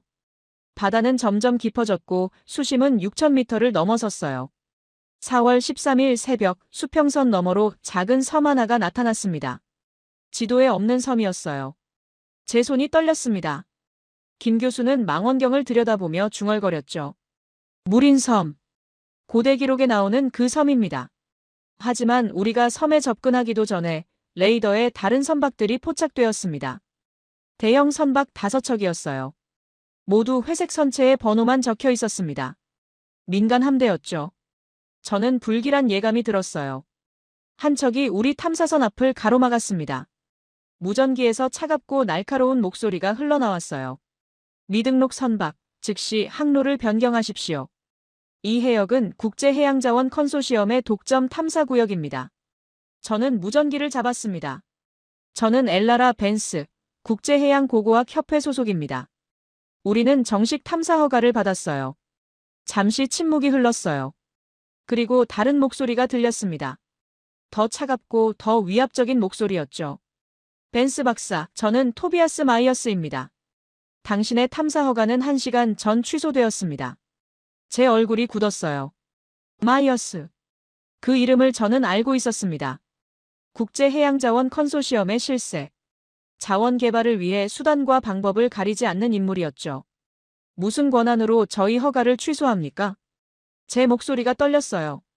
마이어스의 웃음소리가 무전기를 통해 들렸습니다. 비웃음이었죠. 닥터 벤스, 진실은 돈이 되지 않습니다. 이곳 해저에 묻힌 것은 200억 달러의 희귀 광물입니다. 당신들의 낡은 전설은 오늘 밤까지만 유효할 겁니다. 제 온몸이 차갑게 식었어요. 김 교수가 저를 바라봤습니다. 그의 눈에는 분노와 절망이 섞여 있었죠. 닥터 벤스, 어떻게 하시겠습니까? 저는 무린 섬을 바라봤습니다. 저 섬 어딘가에 1800년 전의 비밀이 숨겨져 있었어요. 하지만 마이어스의 함대가 우리를 포위하고 있었습니다. 무전기에서 마이어스의 목소리가 다시 들렸어요. 24시간 이내에 이 해역을 떠나지 않으면 강제 예인하겠습니다. 그리고 닥터 벤스, 한 가지 더. 우리는 내일 자정부터 해저 폭파 실험을 시작합니다. 당신들의 신호는 영원히 사라질 겁니다. 무전이 끊어졌습니다. 저는 주먹을 쥐었어요. 200억 달러. 그들에게는 돈만 보였습니다. 1800년을 견뎌온 인류의 유산 따위는 안중에도 없었죠. 밤이 깊어갔습니다. 마이어스의 함대는 여전히 우리를 포위하고 있었어요. 저는 잠들 수 없었습니다. 제 15년 경력이 처음으로 무력하게 느껴졌어요. 자정을 넘긴 시각, 우리는 결정을 내렸습니다. 마이어스의 함대가 교대 근무로 전환하는 새벽 3시, 그 틈을 노리기로 했어요. 김 교수와 저, 그리고 음향 전문가 2명, 팀원 2명. 총 6명이 고무보트에 올랐습니다. 소형 음향 탐지 장비도 함께 실었죠. 엔진 소리를 최소화하기 위해 노를 저었어요. 파도 소리만이 어둠을 가득 채우고 있었습니다.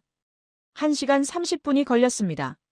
새벽 4시 47분, 우리는 무린 섬의 북쪽 해안에 상륙했어요. 달빛도 없는 칠흑 같은 어둠이었습니다. 저는 즉시 음향 탐지기를 꺼냈어요. 신호 강도를 측정합니다. 음향 전문가가 장비를 바닷가에 설치했습니다. 3분을 기다렸죠. 그리고 신호가 잡혔어요. 0.007Hz. 완벽한 주기성.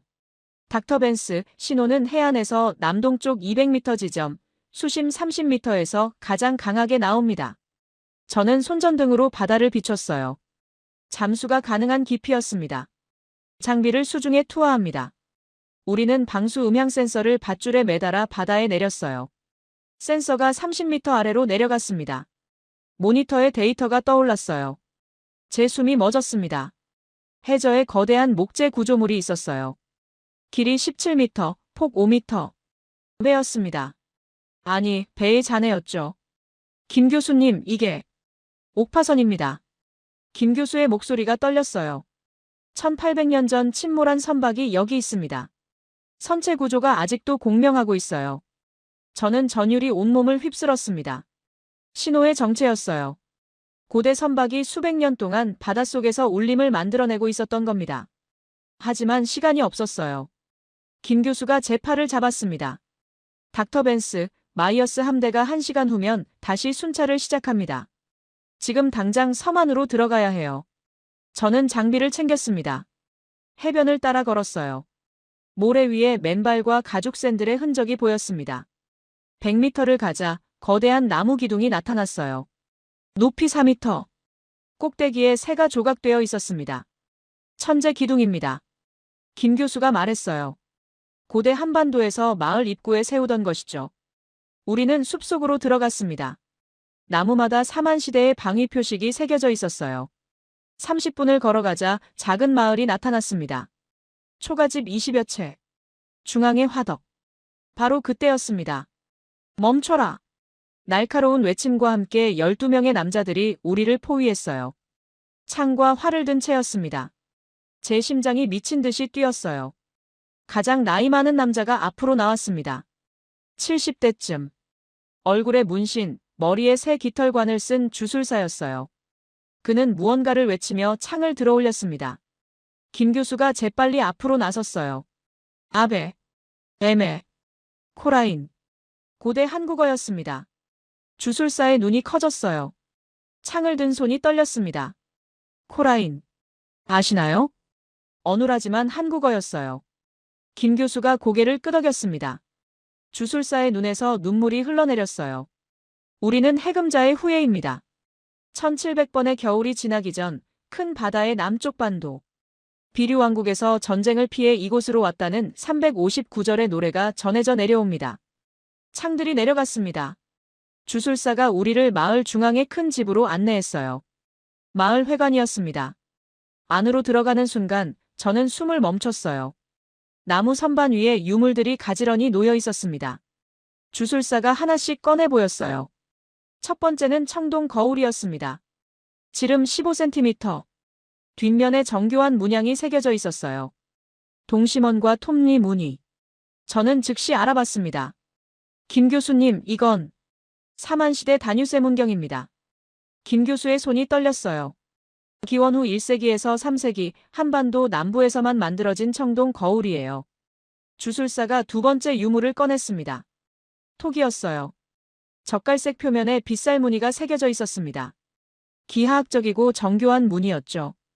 김 교수가 토기를 조심스럽게 들어올렸어요. 빗살 무늬 토기의 변형입니다. 한반도 신석기 시대의 전형적인 양식이에요. 세 번째는 옥장신구였습니다. 푸른 빛이 도는 고곡 3개.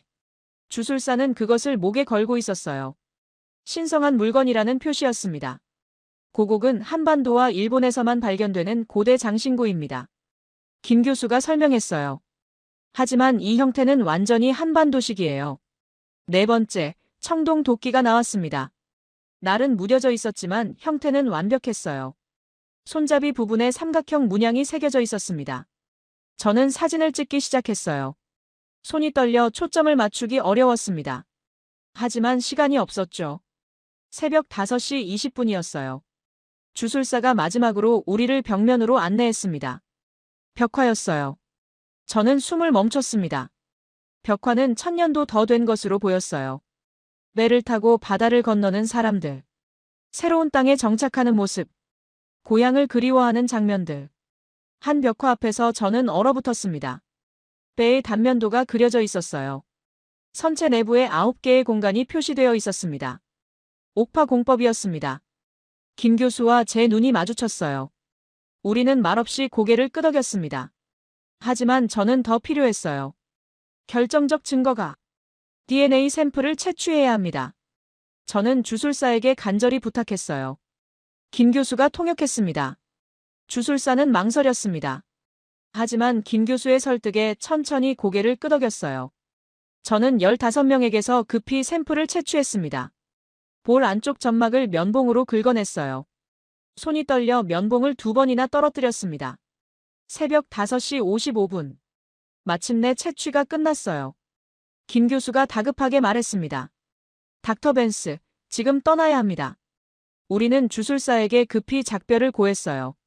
주술사가 우리 손을 꽉 잡았습니다. 부탁합니다. 우리 이야기를 세상에 전해주세요. 저는 고개를 끄덕였어요. 우리는 숲을 뛰어 빠져나갔습니다. 해변에 도착한 건 6시 7분. 하늘이 희미하게 밝아오고 있었어요. 고무보트에 올라타는 순간 수평선에 마이어스 함대 한 척이 보였습니다. 노를 저어요. 빨리. 6명이 미친 듯이 노를 저었어요. 서치라이트가 바다를 훑기 시작했습니다. 거리가 좁혀졌어요. 600m, 500m. 모두 엎드리세요. 우리는 보트 바닥에 몸을 눕혔습니다. 서치라이트가 우리 위를 지나갔어요. 5분이 지났습니다. 함대의 소리가 멀어졌어요. 지금이에요. 15분을 더 저어 탐사선에 도착했습니다. 저는 샘플을 냉동 보관하고 외쳤죠. 최대 속력으로 출항합니다. 우리는 간신히 빠져나왔어요. 품속에는 청동 거울 사진, 고국 사진, 벽화 사진, 그리고 94.1%의 진실이 들어있었습니다. 탐사선은 쉬지 않고 달렸습니다. 5일간 우리는 교대로 망을 봤어요. 마이어스 함대가 추격해올까봐 불안했습니다. 레이더를 1시간마다 확인했죠. 샘플은 냉동고에 보관되어 있었어요. 고대 유물 사진들은 암호화된 메모리 카드에 저장했습니다. 김 교수는 선실에서 고대 문헌을 검토하고 있었어요. 무린족 주술사가 들려준 359절의 노래를 기록하면서요. 닥터 벤스. 이 노래 가사가 삼국사기의 한 구절과 일치합니다.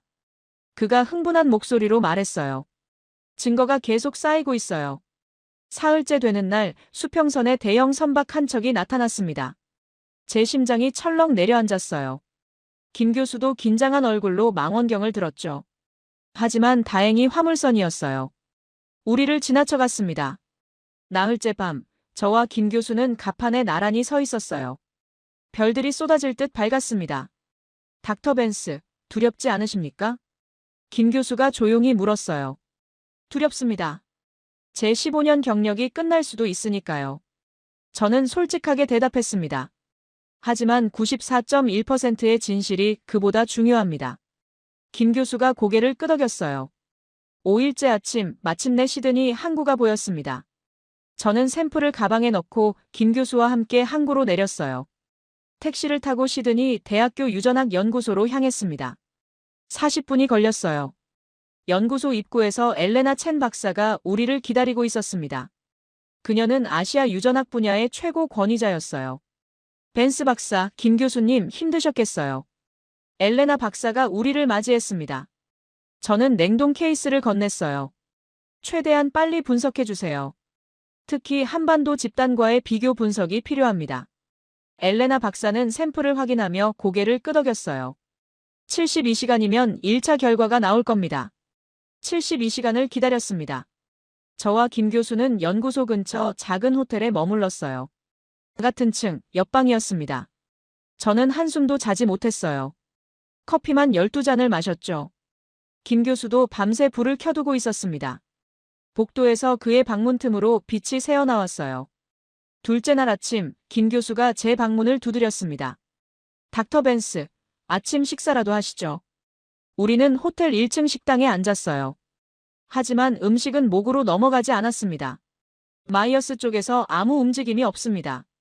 김 교수가 걱정스럽게 말했어요. 그게 더 불안해요. 저는 창밖을 바라봤습니다. 4월 23일 오전 9시 17분, 엘레나 박사에게서 전화가 왔습니다. 벤스 박사 결과가 나왔어요. 지금 당장 오세요. 저와 김 교수는 함께 연구소로 달려갔습니다. 엘레나 박사의 표정이 심각했어요. 그녀는 우리를 컴퓨터 앞으로 안내했습니다.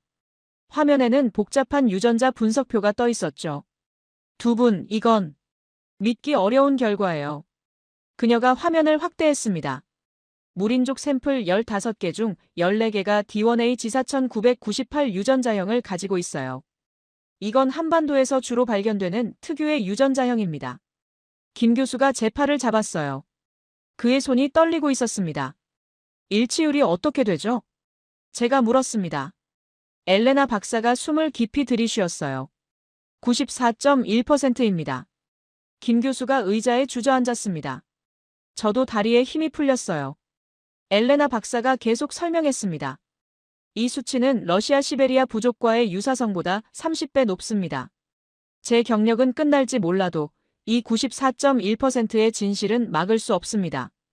김 교수가 눈물을 닦았어요. 닥터 벤스. 우리가 해냈습니다. 그날 밤 호텔방에서 저와 김 교수는 데이터를 정리했어요. 김 교수는 제 방으로 노트북을 가지고 왔습니다. 유전자 분석 결과, 통계 수치, 엘레나 박사의 검증 의견. 그리고 김 교수가 정리한 고대 문헌 비교 자료까지. 모든 걸 하나의 논문으로 만들었어요. 제목은 남태평양 고립 집단의 한반도 기원 유전학적 증거였습니다.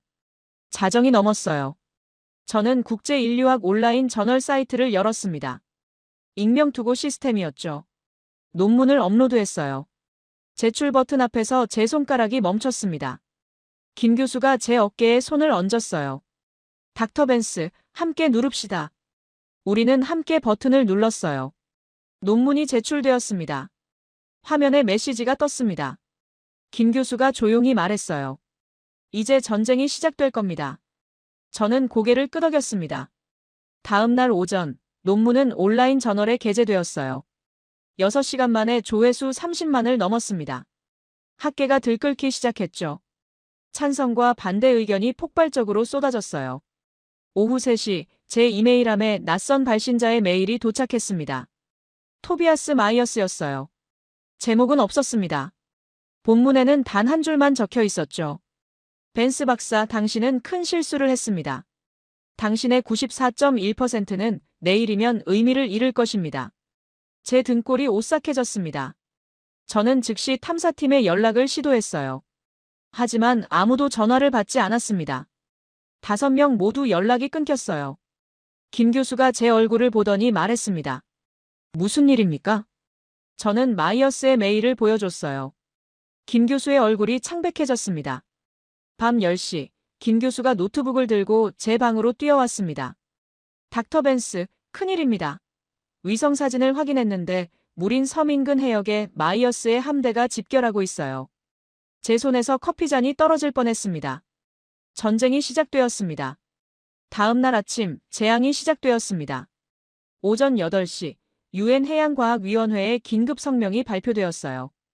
김 교수가 노트북 화면을 제게 돌렸습니다. 저는 첫 문장을 읽는 순간 숨이 멎었어요.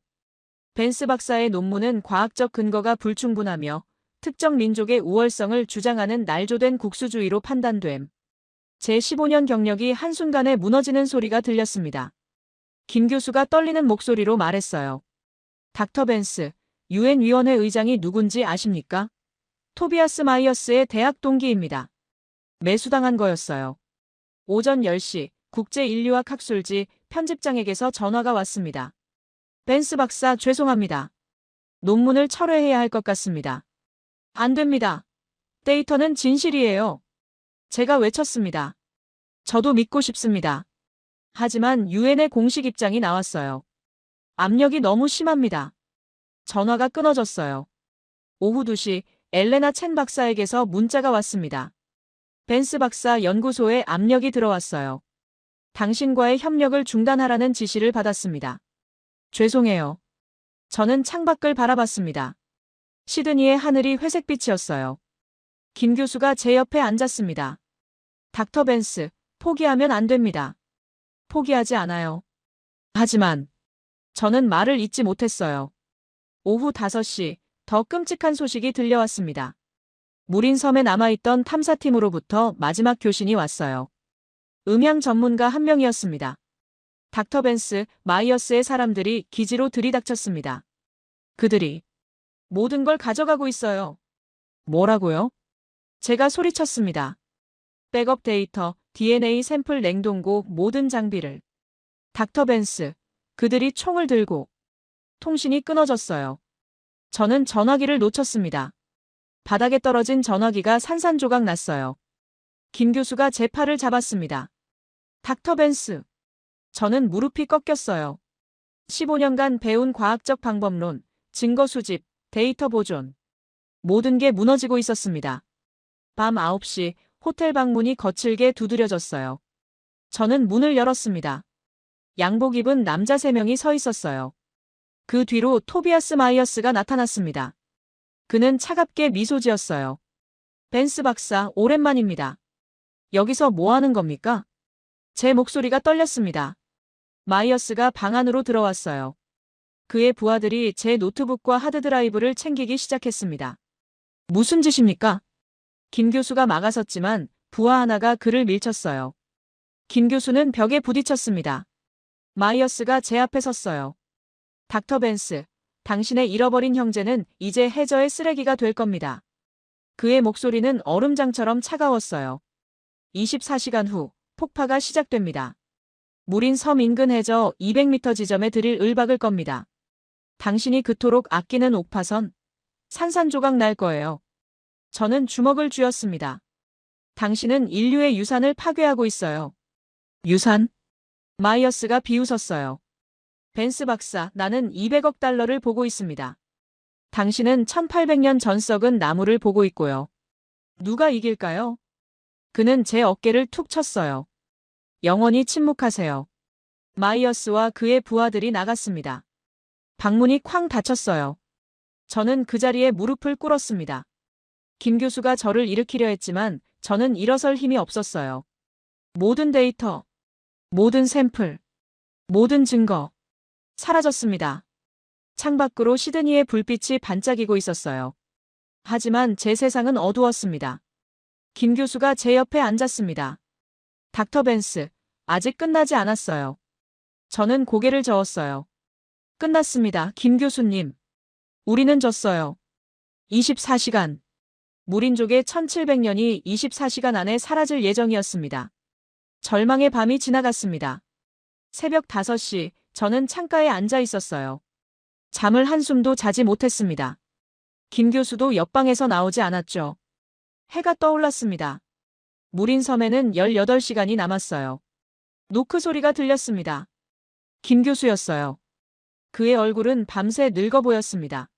하지만 눈빛은 달랐어요. 무언가 결심한 사람의 눈이었습니다. 닥터 벤스, 일어나세요. 김 교수님. 아직 끝나지 않았어요. 그가 가방 하나를 꺼냈습니다. 지퍼를 여는 순간 저는 숨을 멈췄어요. 낡은 노트 한 권. 그리고 작은 녹음기. 이게 뭡니까? 무린족 주술사가 들려준 359절의 노래. 제가 섬에서 직접 필사한 겁니다. 마이어스는 이것을 몰라요. 김 교수가 녹음기를 켰습니다. 주술사의 목소리가 흘러나왔어요. 1700년을 이어온 노래. 고대 한국어와 닮은 발음들이 울려 퍼졌습니다. 그리고 이것. 김 교수가 두 번째 장치를 꺼냈어요. USB 드라이브였습니다. 무린 섬 해저에서 녹음한 초저주파 신호. 제가 개인 장비로 백업해뒀어요. 저는 김 교수를 바라봤습니다. 하지만 DNA 샘플이 없습니다. 94.1%를 증명할 수 없어요. 이미 논문은 발표됐습니다. 전 세계가 94.1%를 봤어요. 마이어스가 데이터를 강탈했다는 사실 자체가 진실의 증거입니다. 김 교수가 제 손을 잡았어요. 닥터 벤스, 우리에게 마지막 기회가 있습니다. 오늘 오후 2시 시드니 국제 컨벤션 센터에서 아시아 태평양 해양 문화 학술 포럼이 열려요. 전 세계 200명의 학자가 모입니다. 저는 이해했습니다. 난입하자는 겁니까? 네. 생중계됩니다. 전 세계가 볼 겁니다. 저는 창밖을 바라봤어요. 18시간. 마지막 도박이었습니다. 좋습니다. 합시다. 오후 1시 30분. 우리는 컨벤션 센터에 도착했어요. 경비가 삼엄했습니다. 김 교수가 제게 속삭였어요. 제가 먼저 들어가겠습니다. 발표자 명단에 제 이름이 있어요. 10분 후에 뒤따라오세요. 김 교수가 출입증을 보이고 들어갔습니다. 저는 로비에서 기다렸어요. 손이 떨렸습니다. 10분이 지났어요. 저는 컨벤션 센터 뒷문으로 돌아갔습니다. 비상구가 있었어요. 문을 밀었습니다. 다행히 잠기지 않았죠. 복도를 따라 걸었습니다. 메인홀에서 소리가 들렸어요. 누군가 발표하고 있었습니다. 홀 옆문을 살짝 열었어요. 300명 정도의 청중이 앉아 있었습니다. 무대 위에는 연사 한 명이 서 있었죠. 김 교수가 사멸에 앉아 있었어요. 그가 저를 봤습니다. 고개를 끄덕였어요. 발표가 끝났습니다. 박수가 터져 나왔어요. 사회자가 마이크를 잡았습니다. 다음은 휴식 시간입니다. 15분 후에. 바로 그때 김 교수가 벌떡 일어났어요. 잠깐만요. 홀이 조용해졌습니다. 모든 눈이 김 교수에게 향했어요. 저는 서울대학교 김현우입니다. 긴급히 발표할 내용이 있습니다. 경비들이 움직이기 시작했습니다. 저는 연문을 박차고 나갔어요. 저도 함께 발표하겠습니다. 엘라라 벤스입니다. 홀이 술렁였습니다. 누군가가 외쳤어요. 벤스 박사? 그날 조 논문이? 저는 무대로 걸어갔습니다. 경비들이 저를 막으려 했지만 김 교수가 무대에 먼저 올랐어요. 여러분, 5분만 주십시오. 단 5분입니다. 사회자가 당황했어요. 하지만 청중들이 웅성거리기 시작했습니다. 들어봅시다. 뭔지 궁금한데요. 사회자가 물러섰습니다. 저는 무대에 올랐어요. 김 교수가 노트북을 연결했습니다. 그의 손이 떨렸지만 목소리는 확고했어요. 여러분, 18시간 후 남태평양 무린 섬 인근 해역에서 해저 폭파가 시작됩니다. 스크린에 지도가 떠올랐어요. 폭파 예정 좌표였습니다. 이 좌표 아래에는 1800년 전 침몰한 고대 한반도 선박이 있습니다. 옥파선입니다. 청중이 집중하기 시작했어요. 저는 마이크를 잡았습니다. 저는 엘라라 벤스입니다. 네, 날조 논문을 쓴 사람입니다. 냉소적인 웃음이 여기저기서 터져나왔어요. 하지만 제 논문은 진실입니다. 어제 토비아스 마이어스가 제 호텔방에 침입해 모든 데이터와 DNA 샘플을 강탈했습니다. 왜일까요? 홀이 조용해졌습니다. 진실이 200억 달러를 방해하기 때문입니다. 김 교수가 USB를 연결했어요. 스피커에서 낮은 소리가 흘러나왔습니다. 0.007Hz. 해저 신호. 이것이 1800년 동안 바닷속에서 울려온 소리입니다. 무린족의 조상들이 타고 온 배의 목소리입니다. 그리고 녹음기를 켰어요. 주술사의 노래가 흘러나왔습니다. 359절. 고대 한국어와 닮은 발음들. 청중이 숨을 죽였어요. 바로 그때 스크린이 바뀌었습니다. 실시간 위성 영상이었어요. 무린 섬 인근 해역에 드릴 선 세척이 모여 있었습니다. 폭파가 18시간 후에 시작됩니다. 하지만 제 목소리가 떨렸어요. 무린족 100명이 아직 섬에 있습니다. 1700년을 지켜온 사람들입니다. 청중 사이에서 탄식이 터져나왔어요. 그 순간이었습니다. 스크린의 신호 그래프가 갑자기 요동쳤어요. 0.007Hz가 0.015로 급증했습니다. 뭐죠? 김 교수가 당황했어요. 저는 노트북을 확인했습니다. 신호가 계속 강해졌어요. 0.020, 0.025. 이건 실시간 데이터입니까? 제가 물었습니다. 네, 무린 섬 인근 해저에 설치된 음향 센서가 아직 작동하고 있어요. 김 교수가 위성 영상을 확대했습니다. 화면에 무린 섬의 해안가가 나타났어요. 그리고 저는 숨을 멈췄습니다.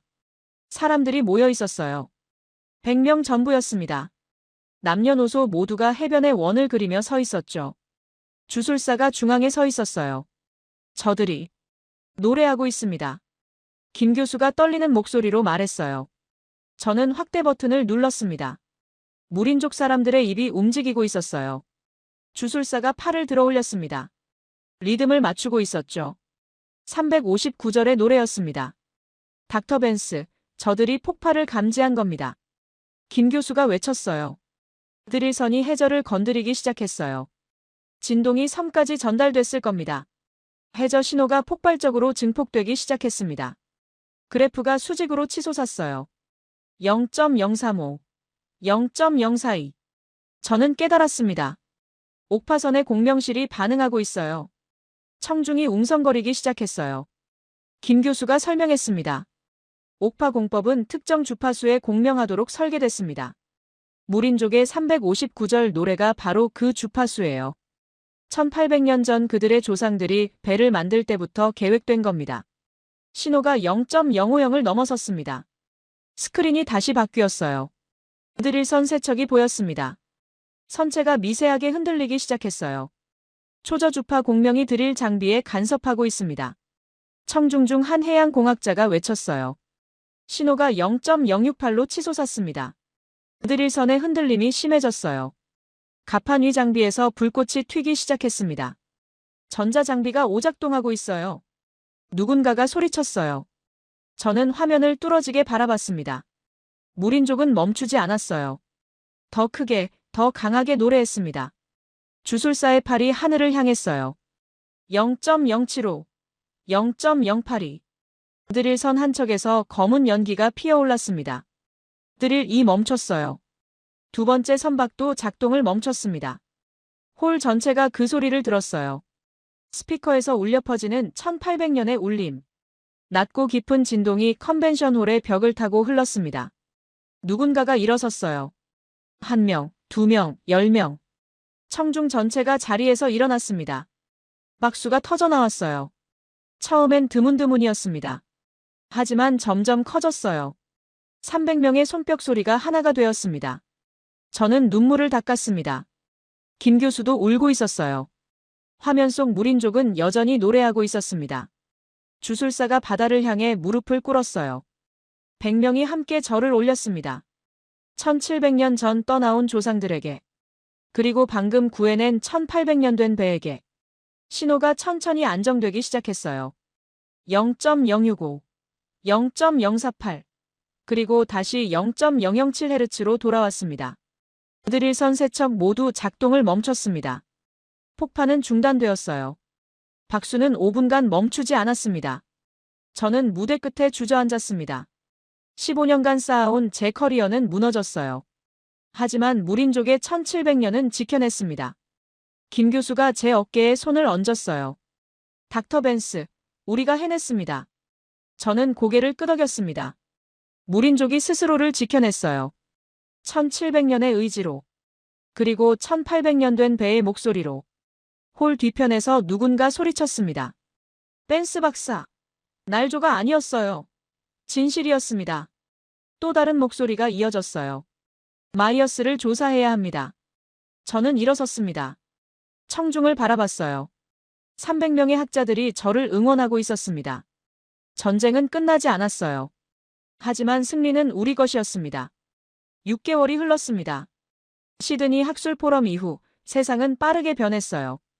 유엔은 마이어스를 조사했고 국제해양자원 컨소시엄의 불법 행위가 드러났습니다. 제 논문은 복원되었고 94.1%는 진실로 인정받았어요. 11월 5일, 저는 서울 김포공항에 서 있었습니다. 무린족 대표단이 1700년 만에 한반도 땅을 밟는 날이었어요. 게이트가 열렸습니다. 주술사가 먼저 나타났어요. 한국에서 보낸 두루마기를 입고 있었습니다. 그 뒤로 20명이 따라왔죠. 전에 만났던 청년 알리크도 보였어요. 7살쯤 되는 딸을 데리고 있었습니다. 주술사가 저를 봤어요. 그는 바닥에 무릎을 꿇더니 이마를 땅에 댔습니다. 20명 모두가 함께 절을 올렸어요. 감사합니다. 우리를 찾아주셔서. 공항이 조용해졌습니다. 누군가 박수를 치기 시작했어요. 박수가 로비 전체로 퍼져나갔습니다. 오후 3시 서울 광화문 국제해양문화 심포지엄. 전 세계 45개국에서 500명의 학자가 모였어요. 저는 무대 위에 섰습니다. 저는 엘라라 벤스입니다. 제 목소리가 울려 퍼졌어요. 6개월 전, 저는 0.007Hz 신호를 오류라고 판단했습니다. 88%가 일치하지 않았으니까요. 저는 서구 과학만 신뢰했어요. 1800년 전 한반도 기술이 이렇게 정교할 리 없다고 생각했습니다. 저는 숨을 깊이 들이쉬었어요. 하지만 제가 틀렸습니다. 옥파 공법은 진실이었어요. 한반도는 시속 30노트 선박을 만들었고 배 안에 9개의 공명실을 설계했습니다. 1800년이 지난 지금도 바닷속에서 노래하고 있어요. 무린족을 바라봤습니다. 그리고 94.1%가 증명했습니다. 한반도 사람들의 DNA는 시간도 거리도 이길 수 없다는 것을요. 눈물이 흘러내렸어요. 저는 데이터만 믿었습니다. 하지만 인간의 심장 속에 있는 하나의 DNA는 그 어떤 논문보다 강력한 진실입니다. 우리는 하나였습니다. 박수가 터져나왔습니다. 김 교수가 무대에 올랐어요. 주술사를 초대했습니다. 주술사가 작은 상자를 꺼냈어요. 안에서 푸른빛 옥조각이 나타났습니다. 청해 표식입니다. 김 교수가 떨리는 목소리로 말했어요. 1700년간 지켜온 비류왕국의 표식. 이제 고향에 돌려드립니다. 주술사가 고개를 숙였어요. 한반도의 호는 바다를 건너도 사라지지 않습니다. 홀 전체가 일어섰습니다. 저녁 7시 특별 공연이 시작되었어요. 무대 위로 20명의 무린족 청년들이 올랐습니다. 그 옆으로 20명의 한국 대학생들이 섰어요. 조명이 어두워졌습니다. 한국 청년이 노래를 시작했어요. 아리랑 아리랑 아라리요. 무린족 청년들이 화음을 넣었습니다. 아이란, 아이란, 아라리요. 1700년이 만든 차이였어요. 하지만 멜로디는 완벽하게 일치했습니다. 두 그룹의 목소리가 하나로 어우러졌어요. 시베리아의 광활함과 한반도의 정서가 섞였습니다. 잃어버린 고향에 대한 그리움과 재회의 기쁨이 동시에 느껴졌어요. 노래가 끝나자 40명이 서로를 끌어안았습니다. 500명이 모두 일어나 박수를 쳤어요. 15분간 멈추지 않았습니다. 저는 일열에 앉아 그 장면을 지켜봤어요. 김 교수가 제 손을 잡았습니다. 닥터 벤스, 이것이 한반도의 힘입니다. 1800년 전 배를 만들 때부터 우리 조상들은 알았던 겁니다. 언젠가 바다가 다시 우리를 이어줄 거라는 것을요. 저는 전율을 느꼈어요. 밤 11시 호텔방. 저는 창밖 서울의 야경을 바라보며 마지막 보고서를 썼습니다. 수심 5000m에서 시작된 0.007Hz의 신호는 1800년 전 한반도의 위대한 해양 기술을 증명했다. 옥파공법. 전 세계 어느 문명도 만들지 못한 공명 선박. 그리고 94.1%의 DNA는 한반도 사람들의 핏줄이 시간도 거리도 이긴다는 증거다. 키보드를 멈췄어요. 무린족은 1700년간 고립되어 있었다. 하지만 그들의 심장 속에는 한반도가 살아있었다. 노래로, 언어로, 그리고 94.1%의 DNA로. 파일을 저장했습니다. 다음 날 아침 공항. 무린족이 돌아가는 날이었어요. 하지만 이제는 작별이 아니었습니다. 주술사가 제 손을 잡았어요. 닥터 벤스, 우리는 이제 혼자가 아닙니다. 저는 고개를 끄덕였습니다. 네. 당신들에게는 5천만 명의 형제가 있어요. 알리크가 한국어로 말했어요. 내년에 더 많은 사람들과 함께 오겠습니다. 우리 아이들이 조상의 말을 배우게 하려고요. 그들이 게이트 안으로 사라졌습니다. 저는 김 교수와 나란히 서 있었어요. 김 교수님, 저는 무엇을 발견한 걸까요? 김 교수가 미소 지었습니다. 한반도의 위대함을 발견한 겁니다. 닥터 벤스. 바다는 우리를 나누지 못합니다. 한반도의 호는 어디든 이어져 있으니까요. 저는 창밖을 바라봤어요. 수심 5000m에서 들려온 신호. 그것은 1800년을 견뎌낸 한반도의 자랑이었습니다. 94.1%로 증명된 DNA. 그것은 시간도 바다도 끊을 수 없는 핏줄이었어요. 무린족은 1700년간 기다렸습니다. 그리고 한반도는 그들을 잊지 않았어요. 우리는 하나였습니다. 그리고 영원히 하나일 것입니다. 여러분, 오늘 이야기는 어떠셨나요? 수심 5000m 바닷속에서 시작된 0.007Hz의 신호 하나가 1800년의 침묵을 깨고 무린족과 한반도를 다시 이어주었습니다. 94.1%로 증명된 DNA, 옥파 공법의 비밀, 그리고 359절의 노래가 만들어낸 기적 같은 이야기였죠. 이 이야기가 우리에게 말해주는 건 단순한 역사적 사실이 아닙니다. 한반도의 위대함은 시간도 바다도 끊을 수 없다는 증거입니다. 1700년의 세월 동안 무린족의 심장 속에는 한반도가 살아 숨쉬고 있었어요. 바다라는 보이지 않는 실이 우리를 하나로 묶고 있다는 것. 그것이 바로 오늘 이야기의 진짜 메시지입니다. 이런 놀라운 이야기들을 계속 듣고 싶으시다면 지금 바로 구독과 좋아요 버튼을 눌러주시면 다음 이야기를 이어가는데 큰 힘이 됩니다. 그리고 댓글에 하나의 뿌리 5글자만 남겨주세요. 여러분, 감사합니다.